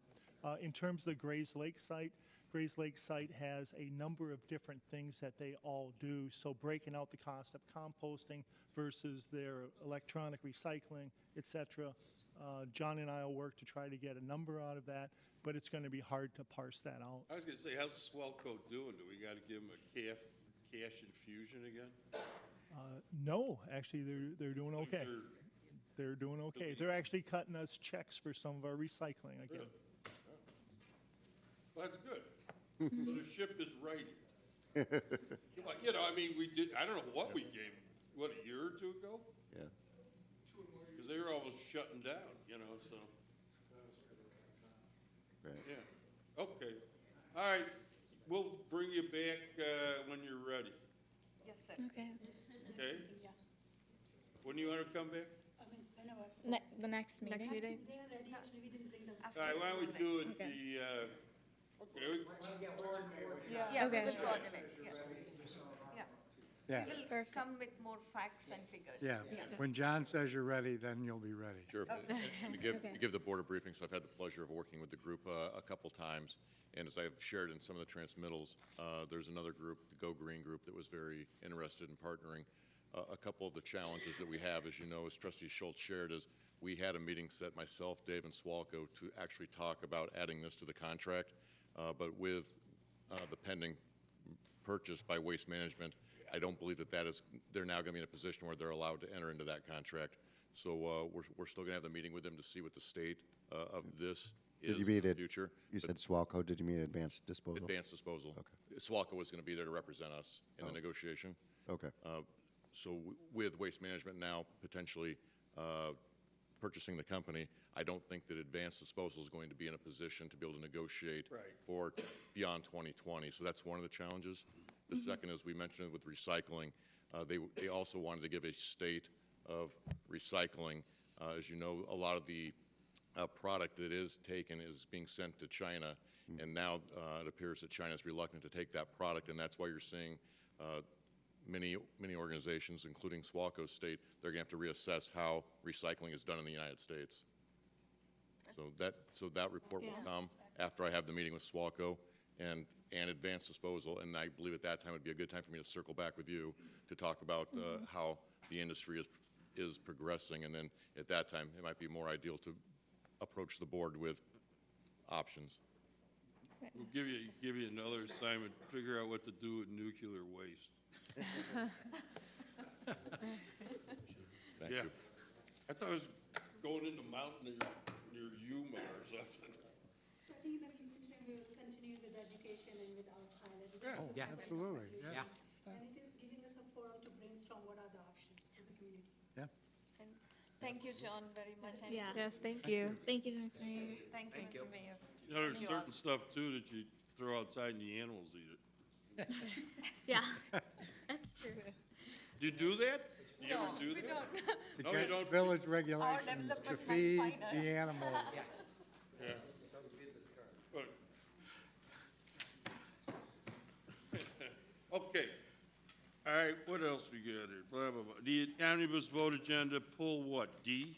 And just to make my good friend Prentice Lee nervous, N, What do you want to pull? D and N. For a separate vote for their, just as a acknowledgement of our working relationship with them. Okay. All right, so is there a motion to approve items A, B, C, E, F, G, H, I, J, K, L, M, O? Is that it? Okay, Just no. N, right? Oh, no, oh, I'm sorry. Okay, So is there- made. Motion, there's a motion. Second. There's a second. Roll call. President Byrne? Aye.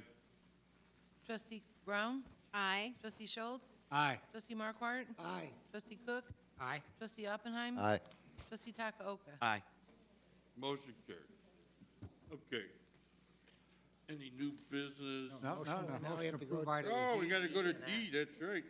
Approval and passage of ordinance 2019-046, an ordinance adopting an annual budget for the Village of Vernon Hills for the fiscal year commencing May 1, 2019, ending April 30th, 2020. What was the magic number again? 30? 24,747, 855 of the general fund. And all other funds is 6,444,646 with a total of 31,692,501. Motion to approve. Second. Motion is second. Comments or questions? If none, roll call. President Byrne? Aye. Trustee Schultz? Aye. Trustee Markwart? Aye. Trustee Cook? Aye. Trustee Oppenheim? Aye. Trustee Takaoka? Aye. Trustee Brown? Motion carries. And approval and passage of ordinance 2019-061, ordinance granting approval of site, landscape, and architectural revisions to allow expansion of the Vernon Hills High School, 145 Lakeview Parkway in the Village of Vernon Hills, Lake County. Motion to approve. Second. Motion is second. Roll call. President Byrne? Aye. Trustee Markwart? Aye. Trustee Cook? Aye. Trustee Oppenheim? Aye. Trustee Takaoka? Aye. Trustee Brown? Aye. Trustee Schultz? Aye. Motion carries. Okay. Mayor Byrne and trustees, thank you. Yeah, you're welcome. Appreciate it. Got you out of here before 9. That's all right. All right, unfinished and/or additional business? Anything? Unfinished business? I'm just asking, if new business communications? If none, is there a motion to adjourn? We're going to closed session to discuss personnel. So made. Second. Motion is second. Roll call. President Byrne? Aye. Trustee Cook? Aye. Trustee Oppenheim? Aye. Trustee Takaoka? Aye. Trustee Brown? Aye. Trustee Schultz? Aye. Trustee Markwart? Aye. Motion carries.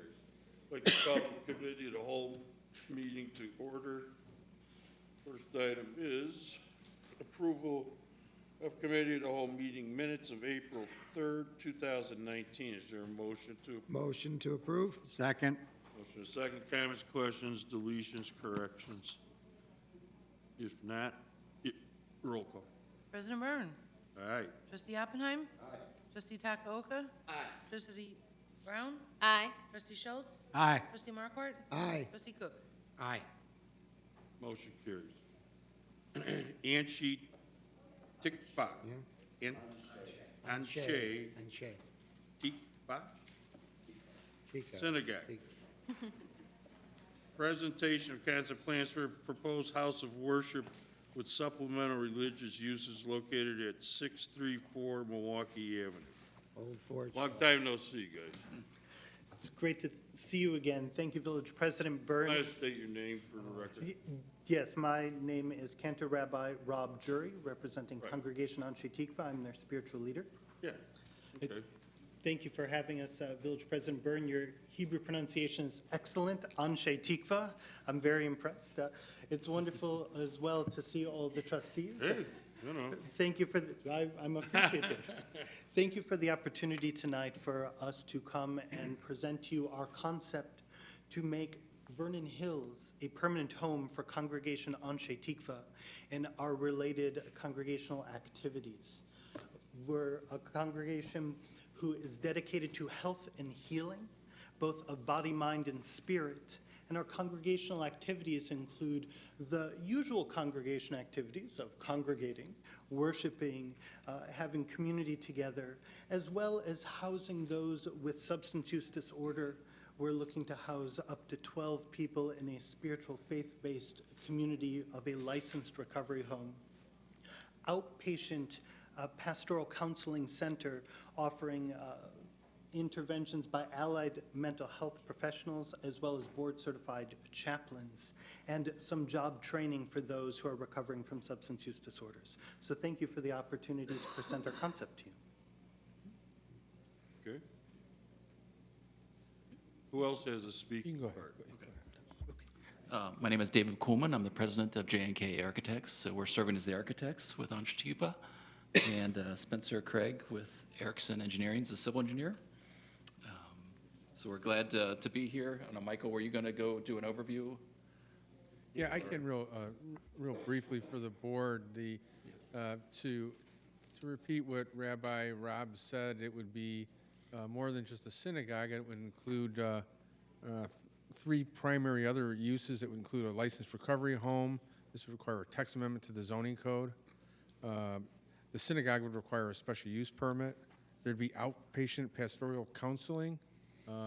That's a permitted use within the B1 zone district. And then there'd be a kosher kitchen that would be used to support the functions of the synagogue. They may also rent the kosher kitchen out to those facilities that are looking for such an accommodation. The site plan in front of you shows what would be a completely renovated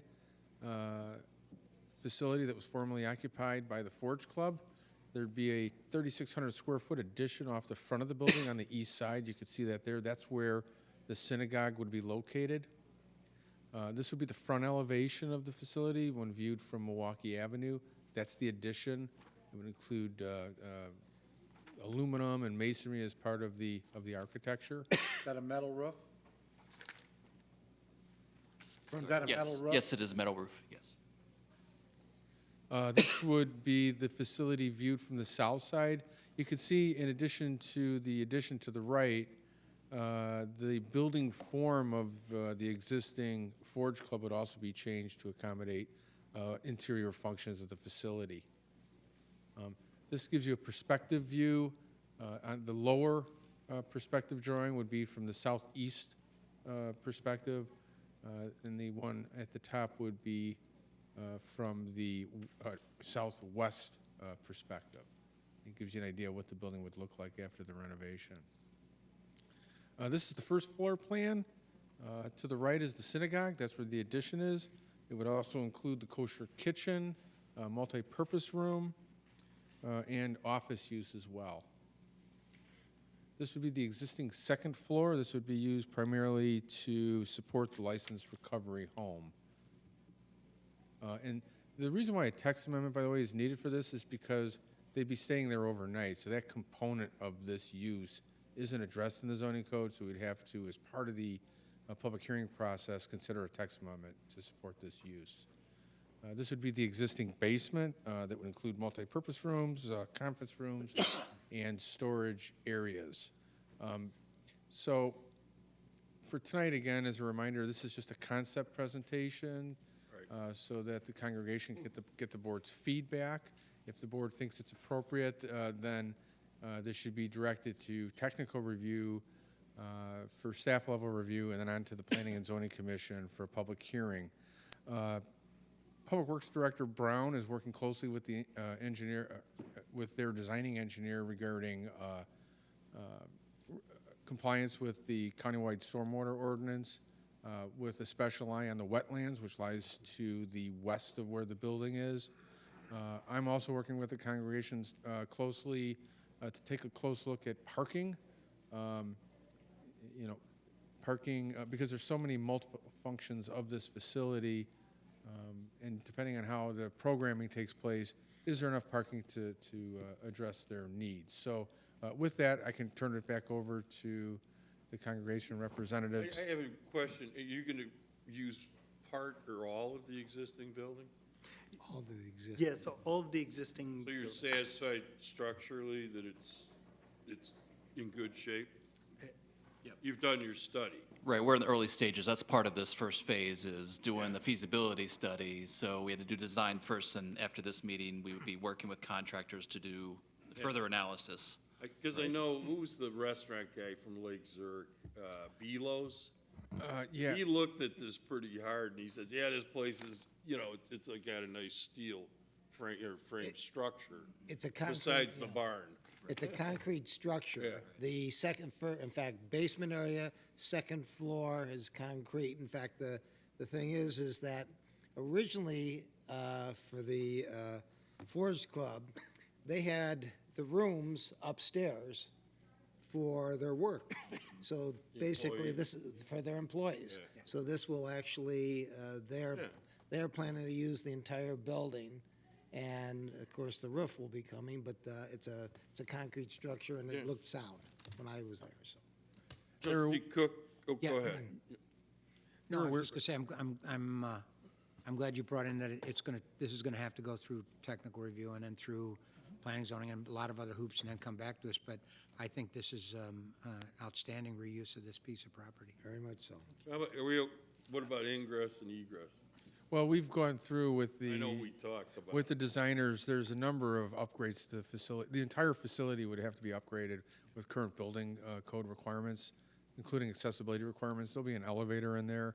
They'll meet all egress requirements. It'll be fully sprinklered, fire alarm system, on and on and on, as if it was a new building. What is it, right turn in, right turn out? That will be. Or can we do a full driveway? Dave may be able to throw something on this. Yeah, so it is a change of use, and so IDOT's going to change in terms of the access. I believe the last thing they looked at was townhome developments. What they said was they would allow 3/4 of the movements. Essentially, the movement that you would not be able to do is a left turn out to go northbound on Milwaukee Avenue. You would want, and IDOT will require, northbound to left, left turn into the site, so you won't have to widen the road. It's just changing the striping, but that's one of the things that they'll require too. Median. Okay. Is that on and a city water deceleration, and sewer? There, is that available? Yes, that is available on that. Is it on it right now? Yes, yes. It is on the grounds now. That it was converted many, many years ago, but yes. Yep, Trustee Appen. and it's to the north of it. How many entrances are there to this building? So technically, we have four, actually five, but a couple of those are probably egress only to meet the codes. So there's the primary entrance over to the southwest corner. And then there's a couple entrances to the actual sanctuary, but the one in the south would be, depending on the finalization of the parking, would probably be, the primary one. And then the access to the recovery, which is on the second floor, there's a dedicated entrance that you see in the middle on the north side. And then there's a service entrance that's just for service to the kitchen primarily. But the access door near the sanctuary on the northeast, we haven't talked a whole lot about it. We're very early, but that's primarily there for egress, as are the other doors off the sanctuary. So I have some concerns about security. I belong to Or Shalom, close by here, and they just instituted a per-member fee for security purposes to enhance security, and there's only really two real entrances. And for most purposes, it's really just one where they can have someone out front. And considering Tree of Life and in Pittsburgh and everything else, and pretty much every other Jewish organization across the country is very concerned about this. I'm a little concerned that there are too many ways for someone to get in. And I don't know if you looked into that at all. One of our hopes is if the concept that we're proposing is agreeable to the board, is that the Jewish United Fund of Metropolitan Chicago offers the opportunity to have security reviews among their facilities organization in partnership with the FBI and Homeland Security. Right. We'll give security reviews and assessment. We wanted to make sure what we brought to them was already a proposal that seemed appropriate for the board. In addition, we have already looked at the use of biometrics and other security measures to be able to implement in order to control access in and out of the building. So some of these, like the entrances to the sanctuary, those would not actually be used as entrances, or it'd only be for emergency purposes only, that sort of thing, and you would have egress only in case of emergency only kind of thing. Yeah, that's all part of, to be determined based on these further conversations and studies down the road. But, so yeah, we absolutely had to meet the egress requirements. So with the way it's laid out, there's a large operable partition along the sanctuary where it meets existing buildings. So we had to provide those additional doors at the north and south ends. And we haven't had a whole lot of discussion whether those are entrances or not for the synagogue. But we have to provide it by code. Otherwise, we have dead-end corridors and dead-end rooms Right. that don't meet code. Okay. So, Obviously, yeah, you need to meet code, but I just want to make sure that you're keeping that in mind, the security aspect of it. So would there be a Sunday school here, or day school, or? Not a day school, though supplemental education would likely take place on the first floor. Primarily, our supplemental education takes place online. And when we gather together in person, we gather in very large groups. So then they would gather in the multi-purpose space on the first floor to do collective experiential education. So I guess the Sunday school per se, that's done online, is that what you're saying? Yes, Hebrew school and Sunday school is done primarily through online education. When we do gather, we gather with adults and children together in a larger group format. But that's not on a weekly basis then? It would occur on Sunday mornings potentially. Okay. Yes, more often we go and do field trips on Sundays as opposed, so we do online and then we meet to do field trips. So we're off campus more than we're on campus. It's a different model. Attorney Hunt, did you have your light on for us? No. Yeah. Is we ready for his speech? Tell them to go forward to technical review? Yeah, I have no problem with this concept. I think we've been trying to figure out what the heck to do with the Forge Club for God knows how long. And I surely didn't want to build townhomes on it. So this seems to be, I mean, the only concern I have really is Lifetime Fitness. Are they going to bark at all? It is Lifetime, right? Why, yeah, Right. why Why would they, why? Why would they? Well, because it is a residential treatment center. We had the Look at across the 300 street. building Yeah, look across down the the street. street from the high school that was looking to become a psychiatric hospital with a full security, full lockdown and everything. Look across. And there was a whole lot of, and while your folks, well, probably all of them are going to have some level of psychiatric disabilities or attributes that, Addictions? yeah, that created the basis for addiction. And as a result, there's a lot of people aren't comfortable. Let's put it that way. And they came out of the woodwork with the 300 building, and I'm just afraid that, but I had no trepidation about the 300 building. As far as I was concerned, we could go forward with it. And they decided not to go forward with it. They got a better deal up in Waukegan. So, but with that being said, the limited number of beds and everything. All right, Dave Brown, you got a Maybe just some input, some guidance as far as development of the property. I know there's a wetland to the center of it. I know the previous owner did a wetland delineation. You are very close when it comes to whether you need detention or not. If you end up expanding, then you may be painting yourself into a corner in terms of where the detention pond would go. Just some thought. I don't know if you have or if you will reach out to the current owner, but he knows how much acres of wetlands are there. You certainly can purchase wetlands to have it removed from the site if you desire. Stormwater ordinances are changing. They're going to be increasing detention volume by, I think it's almost 30%. So I just wanted to share that with you as you move forward, so. Well, could they do something like they're doing in Libertyville now with all the underground piping? That they're telling you to, Absolutely can. That gets very expensive. So just a little bit of guidance for you. it's getting expensive over there, Absolutely. Okay. All right, well, it sounds like we're ready to tell you to do, if you want to come to town, go to technical review and enjoy yourself with staff. And council will give you the spiel. Thank you very much. Thank you. We'll go. Thank you very much. Rabbi, gentlemen, so what you're getting this evening is what we call concept approval. It's not a formal approval by any means. It just simply is a cursory review to let you know that the board is comfortable with the concept. It doesn't guarantee any property rights or any future approval of the ultimate project. You'll still need to go through technical review, There are certain amendments that are going to be required. We can talk, your council and I can talk about, in conjunction with Mike Atkinson, as to whether text amendment or PUD or some other mechanism is the more appropriate, so that the approvals, you get the approvals you need, but at the same time, it doesn't necessarily create a basis for others in other locations to come in as a matter of right. But in any event, we can work through this, and we look forward to working with you on it, but you're going to have to go through and meet all those necessary requirements.